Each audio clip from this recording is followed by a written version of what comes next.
In this video, we'll be looking at the most disturbing Dragon Ball episodes. Let's get started. In Enter King Piccolo, Krillin lies dead on the tournament grounds while his friends process the fact that their buddy just got absolutely demolished by a flying monster that stole a Dragon Ball and the tournament roster. Goku, fresh off winning his matches and probably thinking about what ramen he'd celebrate with, instead finds his best friend murdered and immediately goes full John Wick mode with a Dragon Radar. The 23rd World Martial Arts Tournament just wrapped up, everyone's vibing in that post-competition glow, and then Tambourine, one of King Piccolo's demon spawn, who looks like a rejected Ninja Turtles character, shows up to commit casual murder and grand theft, Dragon Ball. Puar and Chiatsu stumble onto Krillin's body like they're in a crime procedural, tears flowing, tournament roster gone, and that orange ball with 4 stars nowhere to be found. Master Roshi's there looking like he just saw a ghost, because technically, he kinda did the emblem left at the scene belongs to Piccolo Daimao, the big bad he thought was sealed away forever at the bottom of the ocean in what's essentially Tupperware for demons. Master Roshi launches into storytime mode, and this flashback hits different than your typical anime exposition dump. We're talking full-scale apocalypse vibes. Young Roshi and Master Shen before he became the Crane Hermit and went full supervillain were students at Master Mutaido's dojo, training hard and probably doing push-ups until their arms fell off like good martial arts students. Then King Piccolo and his demon offspring decided to make Earth their personal playground in the worst way possible. These weren't your garden variety monsters. We're talking creatures that look like someone put mythological demons in a blender with lizards and added malice as the main ingredient. They swept through cities, killing people for sport, and when Master Mutaido's students tried to fight back, they got absolutely bodied. Every single one of Mutaido's students except Roshi and Shen got slaughtered. Talk about survivor's guilt material. When King Piccolo himself showed up, even Master Mutaido, the guy who was basically the Yoda of their universe, couldn't land a hit. He got ragdolled so hard that Roshi and Shen thought their master was done for good. After getting demolished, Master Mutaido disappears for years while Roshi and Shen are left traumatized, the world's burning, and King Piccolo's just vibing with his murder spree. The Crane Hermit apparently looked at all this carnage and decided evil was the winning team, which, yikes, talk about worst possible takeaway from trauma. Years pass, innocent people keep dying daily, and Roshi's hiding in the mountains, training and clinging to his master's promise that he'd return. Then Mutaito actually shows up like the anime protagonist he is, having learned the Mafuba, the evil containment wave, which is basically the Dragon Ball equivalent of Ghostbusters tech, except it costs your life to use it. The technique itself looks painful as hell, with Mutaito's life force visibly draining as he traps King Piccolo inside an electric rice cooker. Yes, really. They sealed the Demon King in kitchen appliances.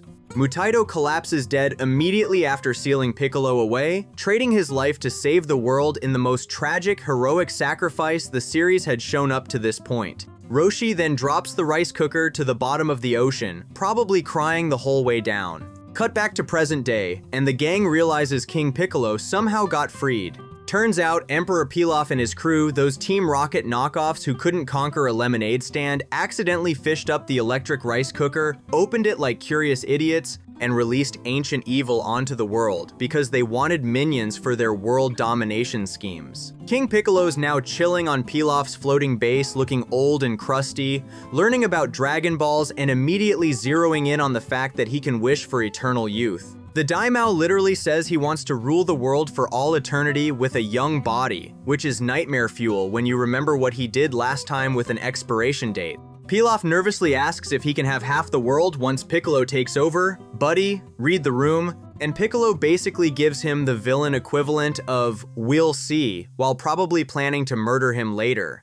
The episode reveals why Tambourine stole the tournament roster. King Piccolo's terrified of the Mafuba. He knows martial artists sealed him away once, so his solution is just kill every martial artist who could possibly learn that technique. The roster gives him a convenient hit list of Earth's strongest fighters, and he's sending his demon spawn to commit systematic genocide against anyone who knows Kung Fu. Meanwhile, Goku's flying on the Nimbus cloud with the Dragon Radar, tracking Tambourine's location while running on pure rage and grief.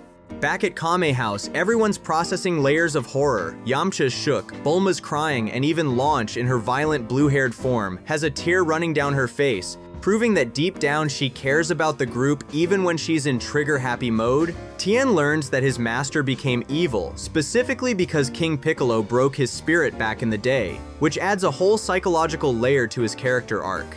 Master Roshi's standing there looking ancient and exhausted, probably thinking about his dead master and wondering if Goku's about to die the same way Krillin did. This episode fundamentally shifts Dragon Ball's tone from martial arts tournament arc to straight-up apocalyptic survival horror. King Piccolo's return marks the series' transition into higher stakes where characters actually die and stay dead at least until the Dragon Balls respawn them, which takes a year. The Mafuba technique becomes a recurring plot device. Throughout the franchise, they try using it again on Piccolo Jr. It shows up in Super against Zamasu, and it remains one of those break glass in case of emergency moves that proves humans can still hang with gods if they're willing to pay the ultimate price. Krillin's murder here establishes him as Dragon Ball's designated dies to show how serious things got. Character poor guy gets killed so many times it becomes a running joke. Pilaf accidentally causing this entire catastrophe by opening Demon Tupperware adds dark comedy. He went from bumbling antagonist to accidental apocalypse starter. King Piccolo wanting eternal youth specifically shows he's playing the long game, which makes him scarier than every previous villain who just wanted power now. The episode ends with Goku closing in on Tambourine, tears dried, vengeance mode fully activated, setting up a confrontation that'll define the rest of this arc. Now let's move on to the next disturbing episode. In Zarbon's mission, Gohan stumbles into a Namekian village expecting to find some friendly green aliens and maybe a Dragon Ball, only to discover he's walked onto the set of a war crime documentary. Bodies everywhere, children, elders, the whole village butchered by Vegeta during his Dragon Ball shopping spree. The episode splits between Vegeta playing keep away with Frieza's stolen Dragon Balls and a literal child having to process mass murder and bury alien corpses while cursing the name of the guy who did it. The whole Namek saga's been escalating like a really bad vacation where everything keeps going wrong. Frieza's collecting Dragon Balls to wish for immortality because galaxy-conquering tyrants have commitment issues with mortality. Vegeta's trying to steal them for the same reason. Again, Gohan and Krillin are caught in the middle, like tourists who accidentally wandered into a gang war. By this point, Vegeta's already murdered multiple Namekian villages for their Dragon Balls, because apparently his redemption arc is still several seasons away, and right now he's perfectly comfortable with genocide if it means getting ahead. The episode opens with Vegeta successfully escaping from Frieza's ship after stealing 5 Dragon Balls, but he healed up in a rejuvenation tank and immediately chose violence, leaving Zarbon scrambling to chase him down before Frieza makes good on his very creative threats about what happens to employees who fail. Gohan's flying through Namek's green skies with the Dragon radar beeping away, completely oblivious to what he's about to walk into. The radar's leading him toward a Dragon Ball that Vegeta hid earlier after acquiring it, corporate speak for murder theft. And Gohan's probably thinking this'll be another nice encounter with peaceful Namekians who'll hand over their Dragon Ball while offering space tea. The kid's been having a rough time on Namek, already nearly died multiple times, watched Vegeta slaughter Namekians, the usual childhood trauma, but nothing's quite prepared him for what's waiting in this village. The Dragon radar doesn't come with a warning crime scene ahead feature, which honestly feels like a design oversight from Bulma's dad. Then Gohan lands in the village and gets hit with the full horror show. Namekian corpses scattered everywhere, like someone played Grand Theft Auto with the violence slider maxed out, children dead, elders dead. The whole community wiped out because they had a shiny orange ball Vegeta wanted. The wiki specifically mentions Gohan being completely overwhelmed with grief and infuriated, which is putting it mildly, considering he's a kid who just discovered what happens when Saiyan royalty decides property rights don't apply to lesser species. Gohan curses Vegeta's name standing there among the bodies, and honestly, mood. The episode treats this with the appropriate weight, showing the aftermath of Vegeta's casual brutality in a way that hits different than just watching energy blasts fly during fights. These were people, well, Namekians, but you get it, who were alive, probably farming or meditating or doing whatever peaceful Namekians do before Vegeta showed up and decided their lives were worth less than a Dragon Ball. What makes this particularly disturbing is Gohan's response. The kid starts burying the bodies. An 8-year-old, or however old Gohan is, at this point Dragon Ball ages are wilder than trying to figure out the Fast and Furious timeline, is digging graves for murdered alien children and their families, crying while he works, promising out loud that he'll try to bring them back to life with the Dragon Balls. It's essentially Gohan making a vow over fresh graves that he'll complete the mission and undo this massacre, which adds this heavy layer of responsibility on top of the trauma.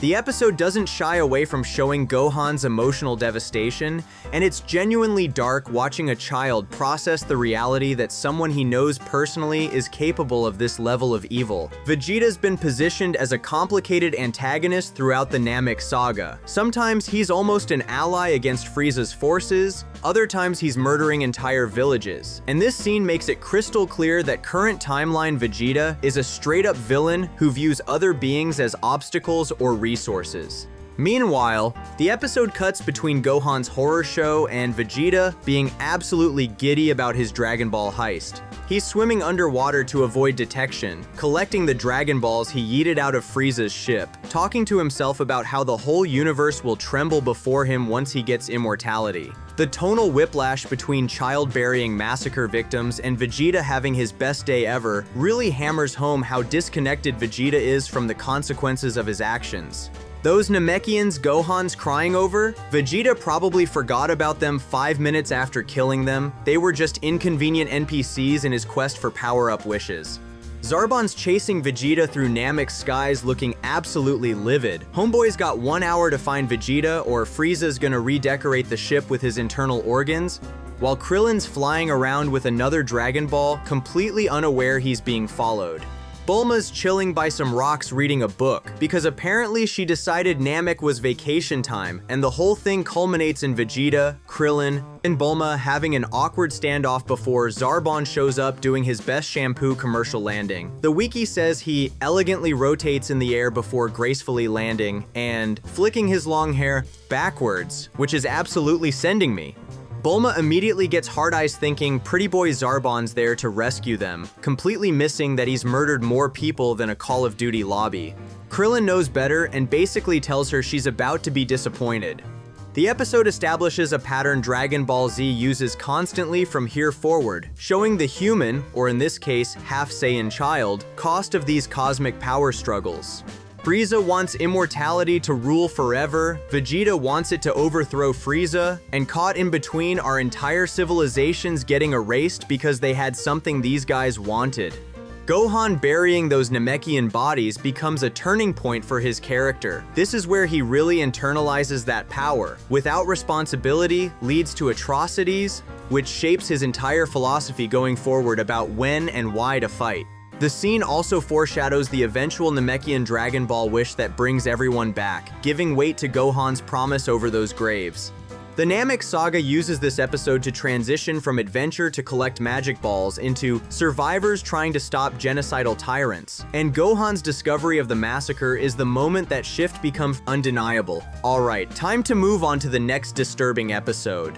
In Final Showdown, King Piccolo realizes he's losing the fight and immediately pivots to the villain playbook's cheapest move, grabbing a hostage.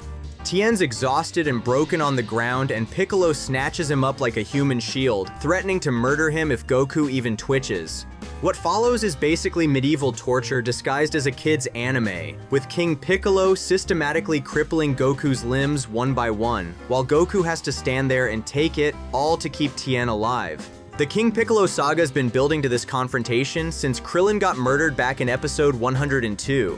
Goku's been on a revenge quest, leveling up by drinking the Ultra Divine Water, which nearly killed him, and finally tracking down the Demon King who destroyed most of Central City and murdered Shenron the Dragon. The fight's been going surprisingly well. Goku's actually landing hits, and King Piccolo's starting to realize this kid might actually be strong enough to seal him away again, or worse. We're at the climactic battle, where Piccolo's supposed to be this unstoppable force of evil who terrorized the world centuries ago, and this teenager with spiky hair is handing him his ass in front of what's left of the capital city. Then King Piccolo does what all villains do: when they're getting bodied, he cheats. Tien's lying there helpless after getting wrecked earlier, and Piccolo grabs him by the throat, holding him up like a trophy while telling Goku that if he moves even a muscle, Tien dies. It's the ultimate no-win scenario because Goku's got this thing about letting people die, character flaw or virtue depending on how you look at it, and Piccolo knows it. The Demon King's literally banking on Goku's heroism being exploitable, which is pretty dark when you think about the psychology. Your goodness becomes the weapon used against you. What happens next crosses from action anime fight into public execution territory. King Piccolo picks up rocks and starts throwing them at Goku's limbs with pinpoint accuracy, breaking them one by one. Left leg first, Goku screams, drops to one knee, blood visible. Right leg next, same deal. Goku's now on the ground, barely able to stand, gritting his teeth through the pain. Then the arms, methodically, while Piccolo's laughing like this is the best afternoon he's had in centuries, which, considering he was trapped in a rice cooker for most of those centuries, probably checks out. The wiki specifically mentions Goku enduring repetitive pains and getting his limbs crippled one by one, and the episode doesn't shy away from showing Goku's agony. This is torture, plain and simple, with Goku unable to defend himself because any movement means Tien dies. The really messed up part is King Piccolo's enjoying it. He's savoring every broken bone, every scream, every moment Goku has to choose between his own body and Tien's life. It's villain behavior that goes beyond "I want to rule the world" into genuinely sadistic territory. The episode draws out the torture, showing Goku's face contorting in pain, his body failing piece by piece, while his friends watch helplessly. Yamcha, Bulma, and Launch arrive in a plane just in time to witness their friend getting systematically dismembered, metaphorically speaking, though with the amount of damage, it might as well be literal. Yajirobe's also there in his hover car, watching and debating whether to help. Ultimately too scared to intervene because King Piccolo's power level is way beyond anything he wants to deal with. King Piccolo makes one critical error, though he forgets to break Goku's right arm. Whether he genuinely forgot or just got overconfident thinking a kid with 3 destroyed limbs is done for, that one oversight becomes his death sentence. Goku's lying there broken, barely conscious, when Piccolo moves in for the kill shot, probably monologuing about how disappointing this all was. Goku gathers every scrap of energy left in his body, channels it into his one remaining functional arm, and fires a reverse Kamehameha downward to propel himself upward like a rocket. It's the penetrate technique, essentially using himself as a missile, and Goku slams his fist straight through King Piccolo's chest, punching a hole clean through the Demon King's torso. The gallery images show King Piccolo with a huge hole in his chest and blood on hands, which is remarkably graphic for Dragon Ball's usual standards, where injuries are energy blasts and bruises rather than puncture. Thick wounds with visible gore. King Piccolo's dying, blood everywhere, and he uses his last seconds of life to do the most villain thing possible. He spawns one final egg, spitting it out of his mouth, Namekian reproduction is weird, and telling his newborn son to avenge him. Then his body explodes in a massive fireball that Yajirobe barely saves Goku from by catching him mid-fall. That egg becomes Piccolo Jr., who eventually becomes one of the good guys, but right now he's just born screaming his father's dying wish for revenge, which is a hell of a way to enter the world. The psychological implications of being created solely to murder your dad's killer and being told that as literally your first memory are something the series doesn't really unpack until way later. Tien survives the ordeal and spends the aftermath deeply impressed by Goku's courage and skill, vowing to train harder. Goku's a broken mess being driven to Korin Tower by Yajirobe for healing, his body probably held together by sheer stubbornness at this point. The episode marks the end of the King Piccolo saga and the series' darkest arc up to that point, where main characters died and stayed dead until the Dragon Balls could be used again a year later. Deities got destroyed, and the villain tortured the protagonist on screen for tactical advantage. Central City's just gone a crater where the capital used to be, and Suno appears in a hospital scene reacting to the explosion from King Piccolo's death, showing that the trauma of this saga reached ordinary civilians across the world. This episode establishes the template for Dragon Ball's future. Hero gets pushed to absolute breaking point moments. Goku taking systematic torture to protect someone else's life becomes a recurring theme. He does similar things against Frieza, against Cell, prioritizing others' survival over his own safety, even when it means enduring hell. The penetrate, a technique itself, using a Kamehameha as propulsion to turn yourself into a living projectile, shows up in modified forms throughout the franchise, proving that sometimes the best strategy is just becoming the weapon yourself. King Piccolo's death marks the last time until next up, Goku, that Goku outright kills someone, making it significant in his character arc. After this, Goku generally tries to redeem or spare opponents, having learned something from the cycle of vengeance that defined this saga. Piccolo Jr., being born from his father's dying breath, sets up the next major arc and eventually one of Dragon Ball's most important character relationships. Though nobody in this episode knows, the Screaming Egg Baby will someday be training Goku's son and sacrificing himself to save the world. Moving right along to the next disturbing episode. If you're enjoying this video so far, subscribe to our channel.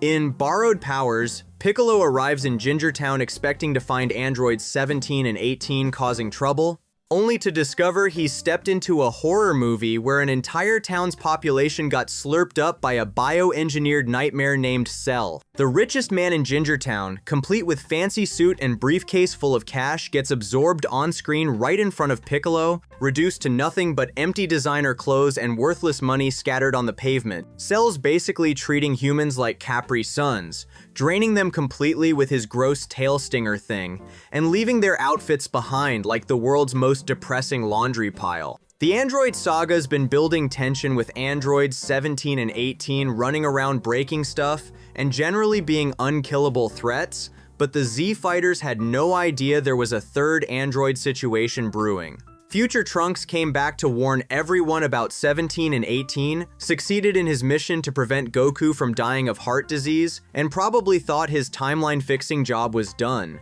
Then, Bulma, Trunks, and Gohan stumbled onto a time machine identical to Trunks's that had been sitting in a forest near Ginger Town for years, complete with a giant eggshell and some kind of molted exoskeleton nearby. The implication that something hatched from that egg and has been growing in secret for years is nightmare fuel all by itself, because it means there's been an unknown monster loose on Earth this whole time, just getting stronger.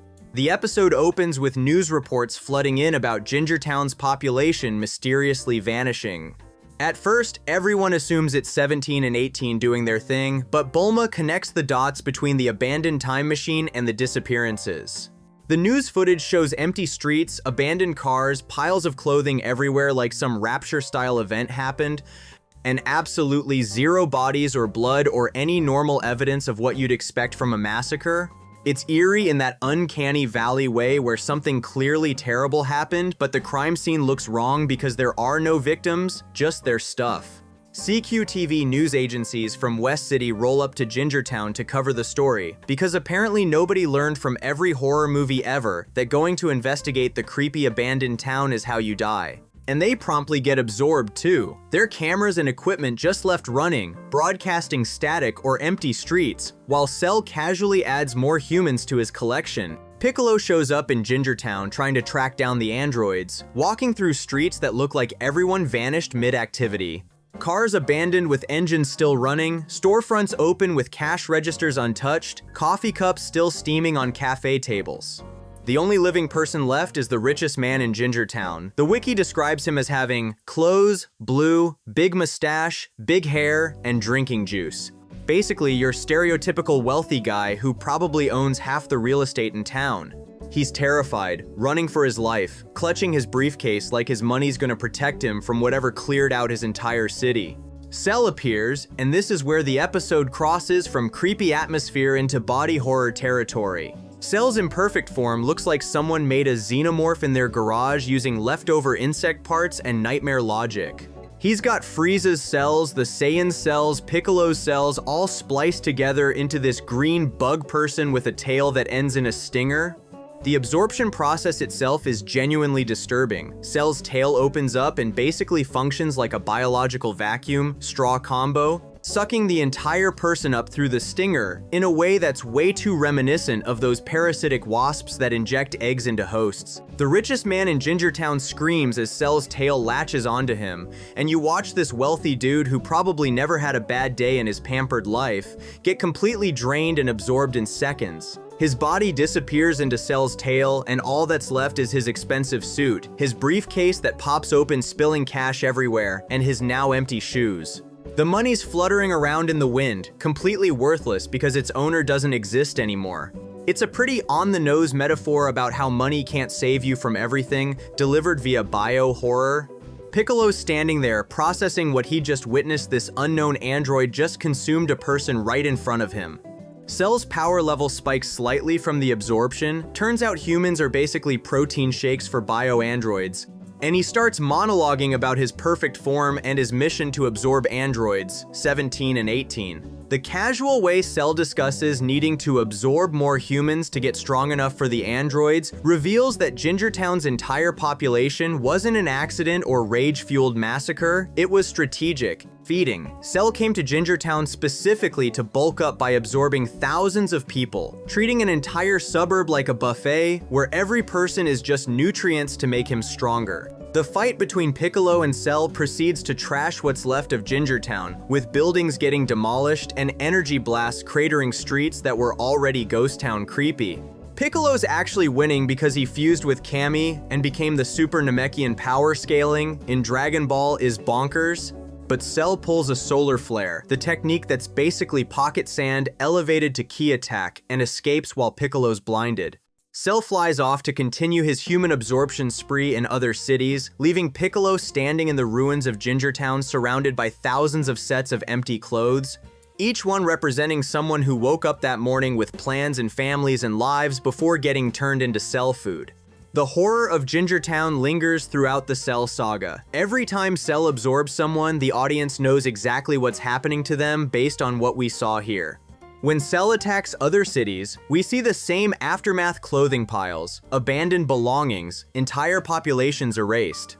The episode establishes Cell as a uniquely terrifying villain because his evil is practical rather than emotional. Frieza destroyed planets out of sadism or political control, Vegeta killed for pride and power, but Cell absorbs people because he was literally programmed to do it. He's following his biological imperative, the way a shark follows blood in water, which somehow makes it worse because there's no reasoning with or appealing to something that views you as food on a cellular level. Pun absolutely intended. The Z Fighters use the Dragon Balls after the Cell games to resurrect everyone Cell killed, bringing back Gingertown's population and presumably giving them their clothes back. The logistics of Dragon Ball wishes get weird. Goku even finds the 6-star Dragon Ball in the rocky area west of Gingertown right before the Cell games, which means the town's ruins remained a landmark throughout the saga, a constant reminder of what Cell was capable of and what everyone was fighting to prevent from happening planet-wide. Now we're heading into the next disturbing episode. In mealtime, Majin Buu introduces the Z Fighters to his signature party trick, turning living beings into snacks and eating them. Dabura, the king of the demon realm, who's supposed to be this terrifying final boss, gets transmuted into a giant cookie via Buu's cookie beam and promptly gets munched on like he's afternoon tea.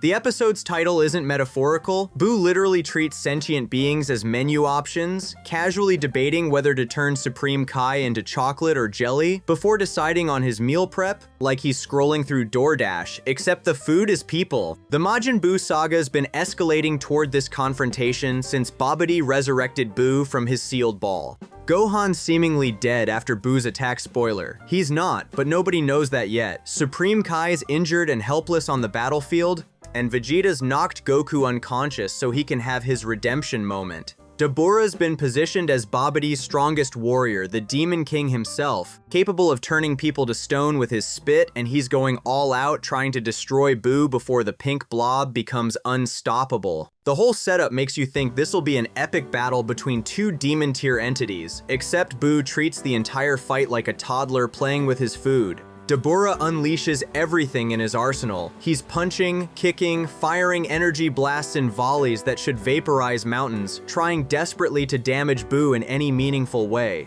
Buu's rubbery body just absorbs the impact like a sentient stress ball, bouncing back from hits that would obliterate normal fighters. The wiki specifically mentions Buu's rubbery consistency makes him resilient to Dabura's assault, which undersells how completely one-sided this fight is. Dabura's the king of the demon realm throwing his best shots, and Buu's giggling like this is the most fun game he's played all day. The whole time, Buu's taunting him, saying he's going to eat Dabura, which Dabura initially thinks is just trash talk until he realizes Buu's being completely literal. When Dabura's physical attacks and energy blasts accomplish absolutely nothing, he pivots to his Stone Spit, the technique that turned Piccolo and Krillin into statues earlier in the saga. It's his ace move, the thing that makes him legitimately dangerous, and he spits at Boo, hoping to end this nightmare.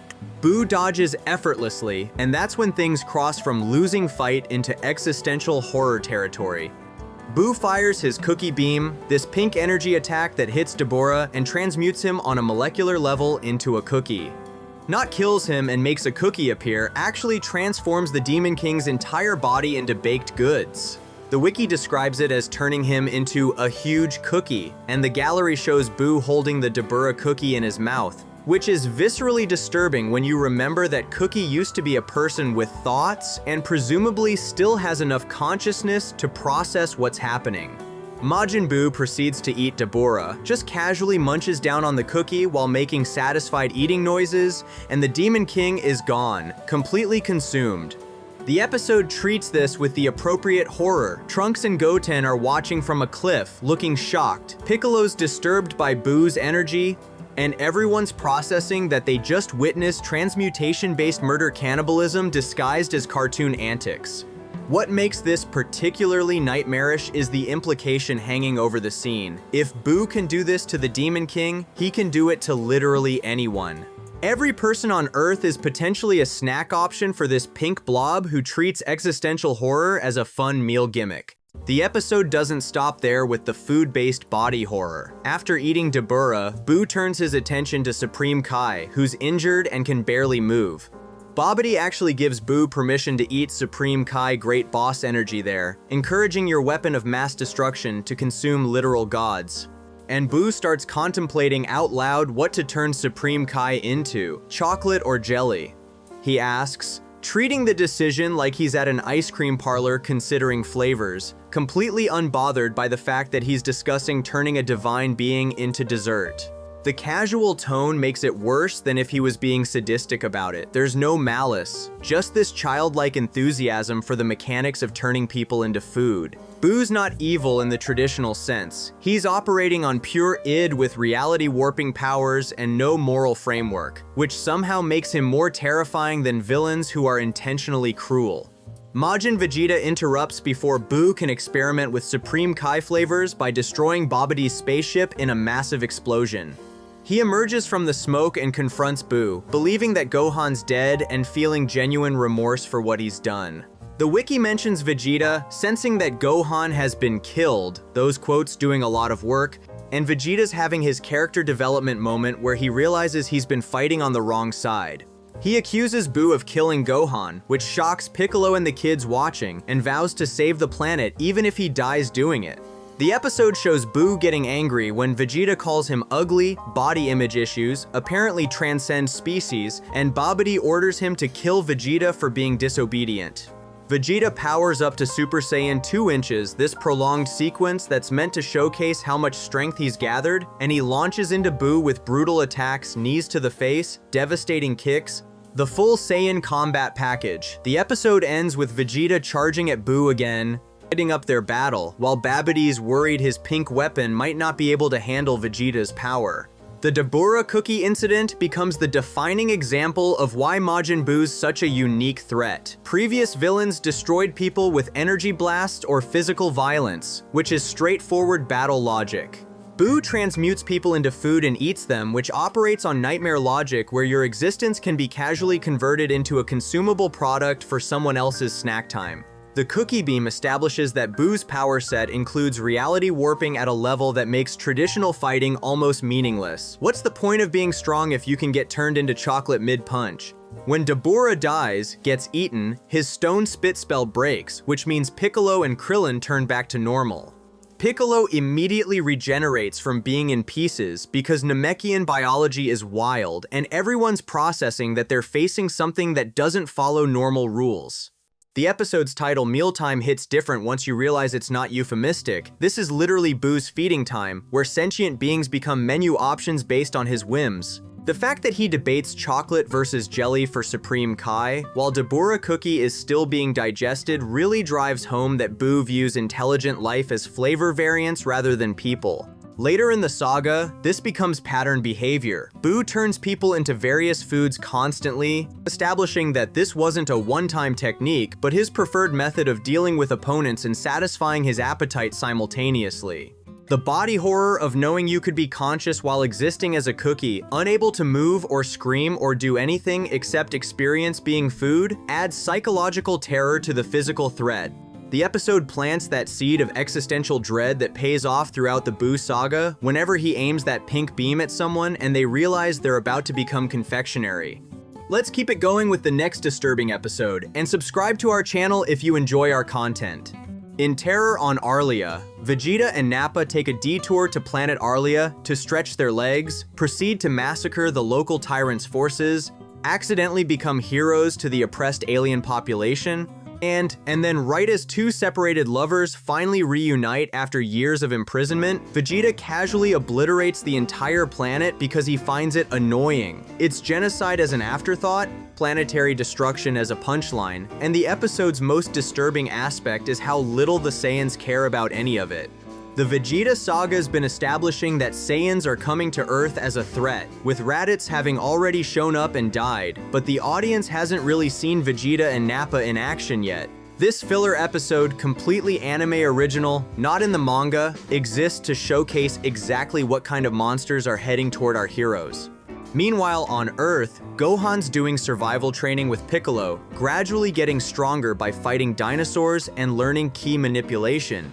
The contrast between Gohan's coming-of-age story and Vegeta's casual approach to planetary extinction really hammers home the stakes. Vegeta and Nappa are traveling through space in their attack balls when they spot Arlia, this barren reddish planet that looks post-apocalyptic. Nappa's already disappointed by how desolate it looks before they even land, but they decide to stop anyway because apparently interstellar travel gets boring. Two insect-like aliens called Arlians show up riding giant millipede steeds, demand the Saiyans surrender, and when Vegeta and Nappa refuse, blast them with energy beams from their mouths. The Arlians are confident they've won until the smoke clears, revealing completely unharmed Saiyans who look more amused than threatened. Nappa moves to retaliate, but Vegeta stops him with this idea to surrender and get captured on purpose so they can have a little fun with their captors, which is serial killer logic disguised as battle strategy. They get chained up and thrown in a dungeon where they meet Atla, an Arlian prisoner who explains the planet's tragic backstory. Arlia used to be prosperous until the evil King Moai conquered it, turned the planet into a wasteland, and imprisoned anyone who opposed him. Atla specifically got locked up because King Moai stole his bride Lemlia on their wedding day,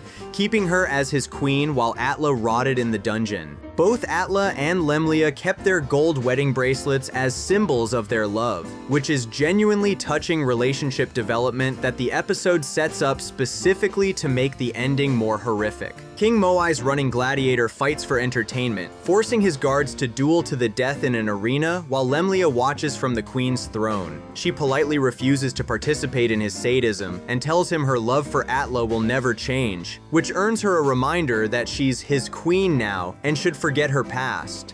The current duel ends with the loser, Gregor, getting stabbed in the abdomen and thrown into the pit, which turns out to house Yeti, a 50-foot-tall cannibalistic Arlian who promptly eats Gregor alive. The whole setup establishes King Moai as a tyrant who rules through fear and bloodsport, making Arlia a planet actively suffering under oppression. Vegeta and Nappa break out of their cell effortlessly. Those chains were basically Christmas decorations to them, and stroll into the throne room where King Moai is complaining about royal boredom. When told where the aliens killed some guards while escaping, Moai gets interested rather than scared, deciding to pit them against his champion Lesoi. Vegeta raises one finger, fires a beam, and casually beheads Lesoi before the Arlian can even reach them. The wiki specifically describes a beam from Vegeta's finger, which beheads the Arlian, and the gallery shows Lesoi's head is blasted off and Lesoi with the head blasted off, which is remarkably graphic violence played for laughs. Moai summons all his elite fighters to surround the Saiyans with swords drawn, gloating that they can't defeat his entire army. Nappa responds by laughing, electricity arcing over his body while the ground shakes, and then raising two fingers to unleash an attack that disintegrates every single guard simultaneously in a bright flash that rocks the entire fortress. The wiki mentions all of the king's guards disintegrate, which is mass murder on a scale that makes the beheading look restrained. King Moai's entire military force gets vaporized in seconds because Nappa thought it was funny. Desperate, Moai releases Yeti, this giant cannibalistic Arlean rising up on a hydraulic platform from the pit where he just ate Gregor. The Saiyans look excited, finally having something that might provide entertainment, and Yeti proceeds to fail spectacularly at killing them. He's swatting with massive hands, firing eye lasers, doing more damage to Moai's arena than either Saiyan. Nappa catches one of Yeti's punches, struggles briefly, then rips off one of Yeti's fingers like he's pulling a breadstick apart. Tired of the fight, Nappa throws a murder grenade, great technique name, very subtle, that vaporizes Yeti completely. Vegeta, disgusted by King Moai trying to hide behind his throne like a coward, sends debris flying at him. A sharp rock pierces Moai's torso, then the top of the throne breaks off and crushes his neck, pinning his corpse. The wiki says, a sharp rock pierces Moai's torso, and then the top half of his throne breaks off and crushes his neck, pinning his dead body against the arm of the throne, which is unnecessarily brutal death choreography for what's supposed to be a kid's show. Atla rushes to the arena, finds King Moai dead and all the guards gone, and realizes the Saiyans have freed his people. He hails them as heroes, genuinely grateful that these aliens liberated Arlia from tyranny. Lemlia survives the battle and appears with butterfly wings, running toward Atla for their long-awaited reunion. The episode sets up this beautiful moment of freedom and love conquering oppression, two people separated for years finally getting their happy ending. Then Vegeta and Nappa climb back into their space pods, exit into open space. Apparently Saiyans can survive vacuum, which contradicts later series lore, but whatever, and look down at Arlia. Nappa mentions how Atla called them heroes, and Vegeta, finding the planet annoying, fires his Gallic beam and destroys the entire planet. The wiki specifies, destroys Arlia entirely, just as Atla and Lemlia run happily into one another's arms, which means the episode shows the lovers reuniting while their planet explodes beneath them. Everyone dies. Atla, Lemlia, every Arlean who survived Moai's tyranny, the entire population gone in an instant because Vegeta was bored and found their planet irritating. The casual nature of the genocide makes it more disturbing than if it was done with malice. Vegeta doesn't hate the Arleans or have any emotional investment in their destruction. He just finds them annoying the way you might find a mosquito annoying, and has the power to obliterate planets, so why not? Nappa doesn't object or question it. They both watch the planet explode, make some offhand comment, and resume their journey to Earth, like they just stopped at a gas station. The episode cuts to Launch robbing a bank and being chased by police on Earth, juxtaposing planetary genocide with petty crime as if they're equivalent levels of villainy. This episode establishes that Vegeta and Nappa are casually capable of extinction-level events and completely amoral about using that power. They killed thousands, maybe millions of Arleans as collateral damage in their fun, then killed everyone else just because. The fact that Atla and Lemlia were seconds away from happiness before getting vaporized adds tragic irony that shows Vegeta will destroy anything, even people who see him as a hero, if it suits his whims. The episode serves as foreshadowing for the threat heading to Earth. These are genocidal monsters who destroy planets for entertainment during road trips. Let's move forward to the next disturbing episode. In Zamasu's ambition, the storied Project Zero Mortals of Terror, Goku Black casually reveals he murdered Chi-Chi and Goten in cold blood after stealing Goku's body, delivering this information while literally stabbing Goku through an immortal Zamasu to pin him against a wall. The episode's basically one long villain monologue explaining their genocide plan, except instead of your typical "I'll destroy the world" speech, it's "I already murdered your wife and child, killed every god in the multiverse, and destroyed the wish-granting Dragon Balls so nobody can stop us." It's psychological warfare elevated to cosmic horror. The future Trunks saga's been building toward understanding who Goku Black really is and why he's destroying future Trunks' timeline. Previous episodes revealed Black is actually Zamasu, who somehow has Goku's body, but this episode delivers the full horrifying explanation of how that happened and what he did immediately after. Goku, Vegeta, and future Trunks are fighting both Goku Black and future Zamasu. Yes, there are two Zamasus. Time travel makes Dragon Ball continuity a nightmare, and the villains decide it's story time. The heroes are getting bodied in the fight while learning that everything's exponentially worse than they imagined. Goku Black explains that he's the Zamasu from the past who murdered his master Gowasu, stole his Potara earring to become Supreme Kai, and teamed up with future Zamasu, who did the same thing in the future timeline. They're working together because they share the same twisted philosophy about mortals being inherently evil and gods needing to wipe them out. Future Zamasu used the Super Dragon Balls to wish for immortality, making him literally unkillable. Goku demonstrates this by blowing his head off and watching it instantly regenerate like a horrifying whack-a-mole game. The episode shows this regeneration to establish that half of the villain duo cannot be defeated by any conventional means, which is nightmare logic for the protagonist. Goku Black continues the exposition dump, explaining his backstory via flashback. He saw Goku, a mere mortal, defeat him during their first encounter and developed an obsessive hatred, deciding that Goku's body was the perfect vessel for carrying out divine justice. Using the Super Dragon Balls, Zamasu wished to switch bodies with Goku, while Goku was farming with Goten, just having a normal day with his kid, probably discussing crops or training or whatever wholesome father-son bonding looks like in the Sun family. The switch happens instantaneously. Young Goten suddenly sees his dad become Zamasu, showing Chi-Chi, and they're both terrified and confused by this body swap horror movie playing out in their peaceful countryside life. Then Zamasu, now wearing Goku's body like a stolen suit, murders Goku trapped in Zamasu's original body. The real Goku, confused and powerless in an unfamiliar divine form, gets killed by his own body being used against him. Chi-Chi panics watching this happen. Her husband just killed himself, except it's not really himself, and tries to run away with Goten. She's protecting her child, doing what any mother would do seeing an incomprehensible nightmare unfold. Zamasu chases them down and murders both of them. Chi-Chi and little Goten, who had nothing to do with any of this cosmic god drama, just get slaughtered because they were there. The wiki specifically states Zamasu kills them as well, and the casualness of that as well really hammers home how little Zamasu cared about ending their lives. Goku Black is telling this story while actively fighting Goku in the present timeline.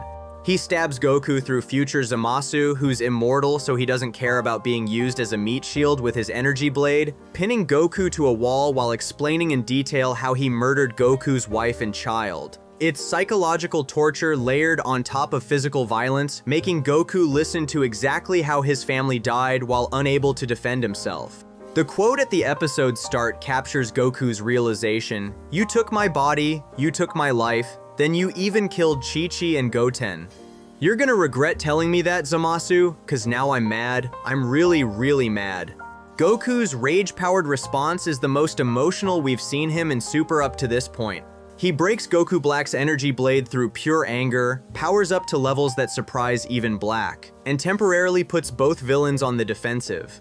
The wiki mentions Goku grows more and more angry and powers up, fighting both future Zamasu and Goku Black simultaneously and actually winning for a moment. Goku's usually chill about fights, treating them like fun challenges, but learning his family was murdered by someone wearing his face flips that characterization completely. Black's fascinated by this power-up because Saiyan biology means getting beaten makes you stronger, so he's essentially farming Goku's rage for his own power increase. The episode escalates the villain monologue further by revealing the full scope of their genocide. Goku Black traveled to every universe and systematically murdered every Supreme Kai, which indirectly killed every god of destruction. Their lives are linked. They're the only two divine beings left in the entire multiverse, having eliminated every other god to ensure nothing could stop their Zero Mortals plan. Then they destroyed the Super Dragon Balls themselves so nobody could wish anything back or undo immortality. The wiki states they destroyed the Super Dragon Balls to prevent anyone else from using them, which closes every possible loophole for fixing this situation. It's thorough villainy that accounts for every contingency. Black and future Zamasu also blame future Trunks specifically for everything. They monologue about how his time travel created new timelines, proven by new time rings appearing, breaking divine taboo repeatedly. If Trunks hadn't saved Goku from the heart virus, Goku would have died as history intended, and Zamasu would never have wanted his body. If Trunks hadn't destroyed the androids, none of the current timeline would exist. They're essentially telling Trunks that every good deed he did across timelines caused this apocalypse, which is victim blaming elevated to cosmic scale. Trunks saved billions of lives through his actions, and these gods are saying that justifies murdering everyone. Future Trunks breaks down hearing this, getting angrier and angrier until he transforms into Super Saiyan Rage, a new form exclusive to the anime that combines bulky muscle mass, wild electrified hair, loss of pupils, and blue aura. The wiki notes similarities to multiple Saiyan forms: Super Saiyan Grade 2's bulk, SS2's lightning, SSB's aura, legendary Super Saiyan's pupilless eyes, suggesting Trunks' rage literally broke through normal transformation limits. His anger at being blamed for genocide, watching Goku get tortured with information about his murdered family, and the sheer injustice of gods committing atrocities in the name of divine justice all converge into this power-up. The episode ends with Trunks declaring he'll kill Goku Black, setting up their continued battle. This episode fundamentally shifts the stakes by revealing the villains already won in multiple ways. They're immortal, or using a stolen Saiyan body that gets stronger from damage. They've killed every other god, they've destroyed the wish-granting solution, and they've murdered the protagonist's family just to hurt him emotionally. The psychological horror of Goku Black wearing Goku's face while describing murdering Goku's loved ones adds a layer of personal violation that makes this more disturbing than typical Dragon Ball villain plots about destroying planets. Chi-Chi and Goten's deaths specifically hit hard because they're non-combatants, a housewife and child killed for existing near someone a god decided to hate. The episode uses their murders to show that Zamasu's philosophy leads to senseless cruelty disguised as divine justice, making him one of Dragon Ball's most genuinely evil antagonists rather than just powerful. Now it's time for the next disturbing episode. In Vegeta's covert maneuvers, a tragic assault on the Namekians, Vegeta stumbles across a peaceful Namekian village of about 20 people, demands they hand over their Dragon Ball, and when the village elder refuses, he systematically slaughters every single inhabitant to find it himself. The episode's title calls it a tragic assault, which is putting it mildly considering Vegeta just committed genocide against an entire community for a shiny orange ball, then threw said ball in a lake so Frieza couldn't have it either. Pre-redemption arc. Vegeta operates on pure Saiyan Prince entitlement where other beings' lives are worth less than his convenience. The Namek Saga's been establishing that 3 different factions are hunting Dragon Balls on Namek Frieza's forces, Vegeta working solo, and the good guys, Gohan, Krillin, and Dende trying to wish everyone back to life. Vegeta just killed Dodoria in the previous episode and is now operating independently, using his newfound ability to sense ki learned from fighting on Earth to track down Dragon Balls before Frieza can collect them all. The episode shows Vegeta hunting through Namek's landscape, detecting power levels, nearly finding Gohan and Krillin before a giant Namekian fish distracts him. Meanwhile, Dende's taking Krillin to meet Guru, the Grand Elder of Namek, while Gohan's hiding and trying to keep his ki suppressed. Vegeta comes across a Namekian village. The wiki specifies a village of 20 or so Namekians and immediately goes into conqueror mode. These are peaceful aliens living in their community, probably farming or meditating or doing whatever Namekians do when they're not being invaded by space tyrants. Vegeta demands they hand over their Dragon Ball because apparently asking nicely or offering anything in exchange isn't in the Saiyan vocabulary. The village elder refuses, which is the principled thing to do when a murderous alien shows up demanding your sacred artifact, and Vegeta's response is exactly what you'd expect from someone who grew up working for Frieza and has zero value for non-Saiyan life. The wiki states plainly, Vegeta slays all the Namekians, all of them, 20 Namekians, an entire village's worth of people, murdered because one elder said no. The episode doesn't show prolonged torture or drawn-out deaths. This is Kai, the edited version. But the soundtrack list tells the story A Tough Choice plays. When Krillin and Gohan sense Vegeta killing Namekians from their distant hideout, meaning the massacre is happening while our heroes can feel the power signatures disappearing but are too far away and too weak to intervene. They're forced to listen to an entire community die, knowing they're powerless to stop it. After wiping out the village, Vegeta searches through the huts and finds the Dragon Ball they were protecting. Then, and this part really shows his mindset, he throws it in a nearby lake. Vegeta didn't need immediate access to that Dragon Ball since he's still collecting the set, so he hides it underwater where Frieza's forces can't detect it with their scouters. This means the entire village died, not so Vegeta could use their Dragon Ball right away, but so he could deny it to Frieza.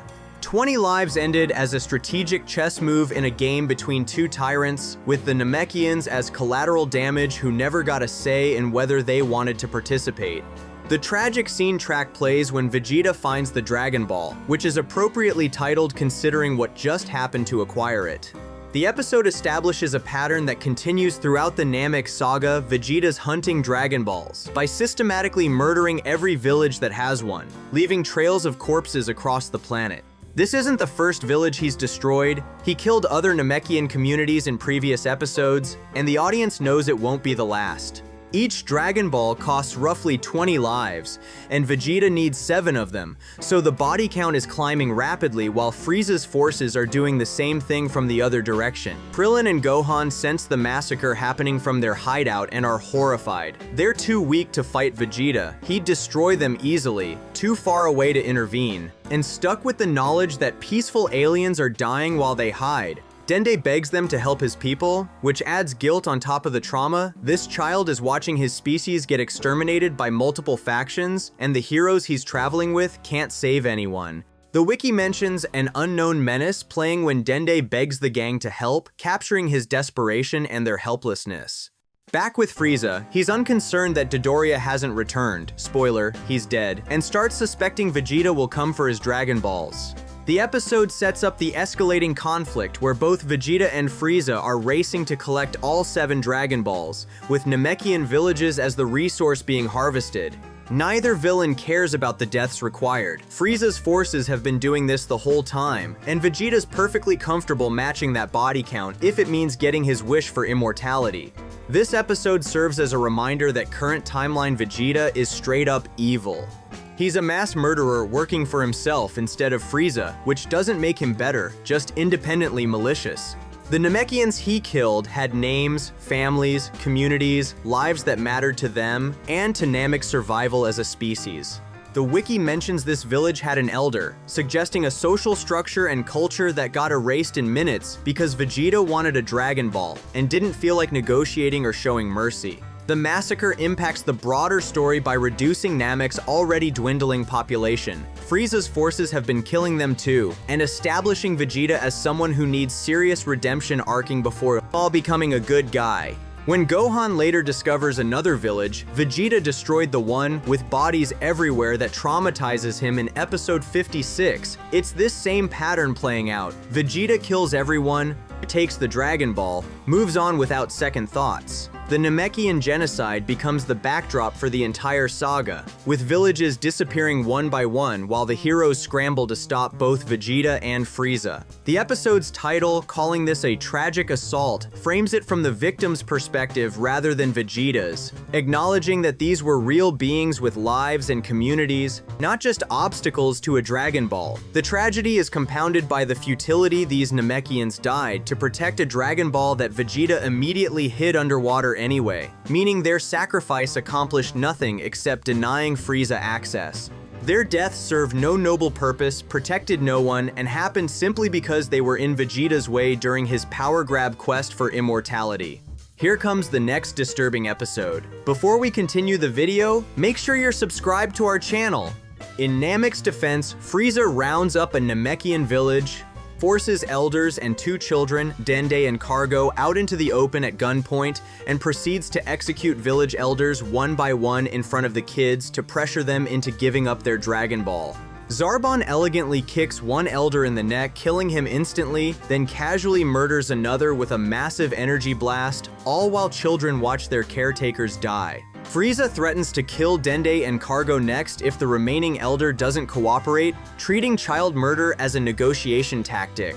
The episode's basically a hostage situation where the hostage takers have no problem executing prisoners to prove they're serious. The Namek saga's been showing Frieza's systematic conquest of Namek village by village, with his forces landing at peaceful communities and demanding Dragon Balls through violence and intimidation. By episode 47, Gohan and Krillin have witnessed this pattern multiple times. Frieza's soldiers round up villagers, threaten them, kill some as examples, take the Dragon Ball, and move on. This particular village contains Dende, who becomes crucial to the story later, and Mori, the village elder who's trying desperately to protect his people and the sacred artifacts they guard.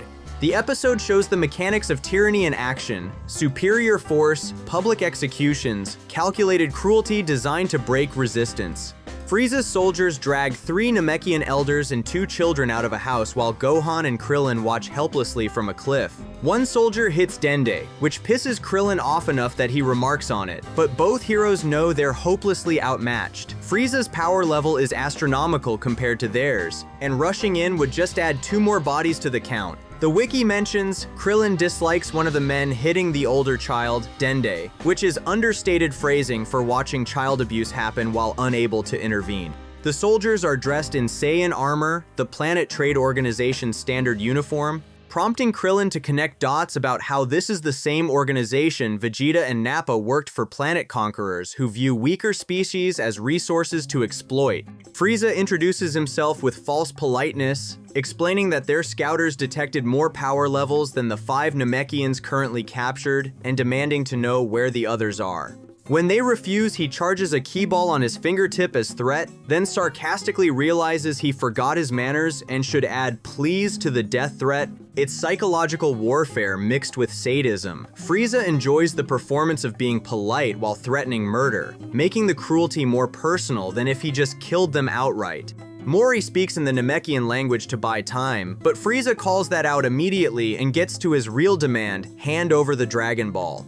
Frieza casually explains that at the last village, he had to kill a villager as an example, before the Elder told him about Dragon Balls, their creator, and the tests required to obtain them. When that Elder still refused to hand it over, even after Frieza agreed to take the tests, Frieza just killed him and took it anyway.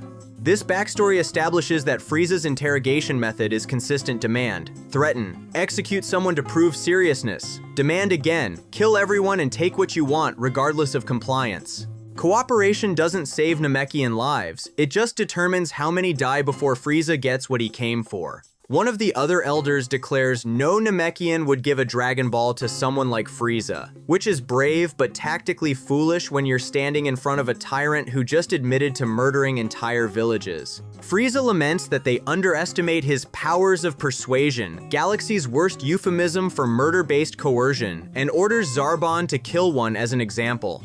Zarbon leaps over and elegantly kicks the third elder in the neck with enough force to send him sprawling dead. The wiki specifically describes Zarbon elegantly kicks the third elder in the neck, sending him to his death, emphasizing the casual grace with which he commits this execution. It's not rage or effort, just efficient violence performed like a dance move.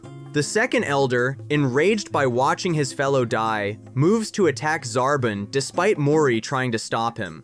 Zarbon tosses up one of the Dragon Balls he's holding, dodges the Elder's energy cannon, which accidentally kills one of Frieza's own soldiers, instead friendly fire adding chaos to tragedy, then obliterates the Elder with a huge energy blast. The wiki notes Zarbon kills the Elder with a huge energy blast of his own before gracefully returns to Frieza's side and brilliantly catches the Dragon Ball he threw into the sky, treating the execution like a performance complete with juggling. 2 elders are now dead in front of Dende and Cargo, who are children watching the adults protecting them get murdered one by one. Gohan's getting angry watching this unfold, and Krillin has to remind him to keep his power level suppressed or they'll be detected and killed too. Krillin himself is frustrated enough to yank out handfuls of grass, channeling helpless rage into destroying vegetation because he can't do anything about the actual atrocity happening below. They're bearing witness to genocide in real time with zero ability to intervene, which adds psychological torture to their experience being forced to watch innocents die knowing you're too weak to save them. Mori asks why Frieza even wants Dragon Balls, and Frieza reveals he's seeking immortality, same wish as Vegeta, establishing that both factions threatening Namek want the same thing. Mori refuses to hand over the Dragon Ball, so Frieza escalates. Would you change your mind if your children's lives were at stake? He starts raising his finger to prepare a death beam aimed at Dende and Cargo, while Mori begs him not to and shields the children with his body. Frieza's literally threatening to murder kids, not even pretending it's anything else, and using that threat as leverage.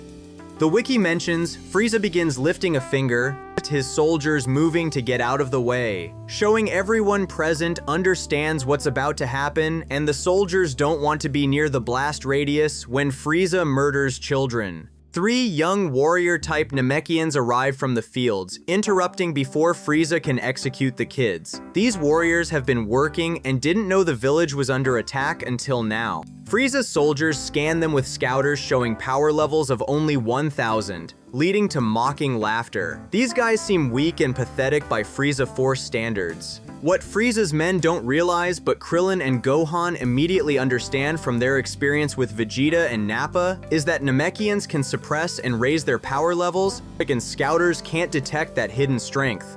The Namekian warriors power up to 3,000, triple their suppressed reading, and proceed to massacre Frieza's soldiers. The episode shows extended combat with warriors killing multiple soldiers, deflecting laser blasts back at their shooters, engaging in hand-to-hand combat that ends with dead Frieza Force members scattered across the battlefield. One soldier gets kicked into a lake by Zarbon, who's now engaged in the fight. Another gets blown away by ki blasts, and the body count racks up quickly on both sides. Gohan and Krillin cheer the Namekians on from their hidden position, finally seeing the victims fight back successfully against their oppressors. Mori, watching the battle, realizes the scouters are how Frieza locates Namekian villages and resolves to destroy them. He tells Dende and Cargo to get away from him, then fires precision shots that destroy all 3 remaining scouters, one on the ground, one on a dead soldier, and Dodoria's. The wiki describes this as, Mori fires a ki blast from his fingertip and blows Dodoria's scouter off his face, establishing Mori as tactically brilliant even in crisis.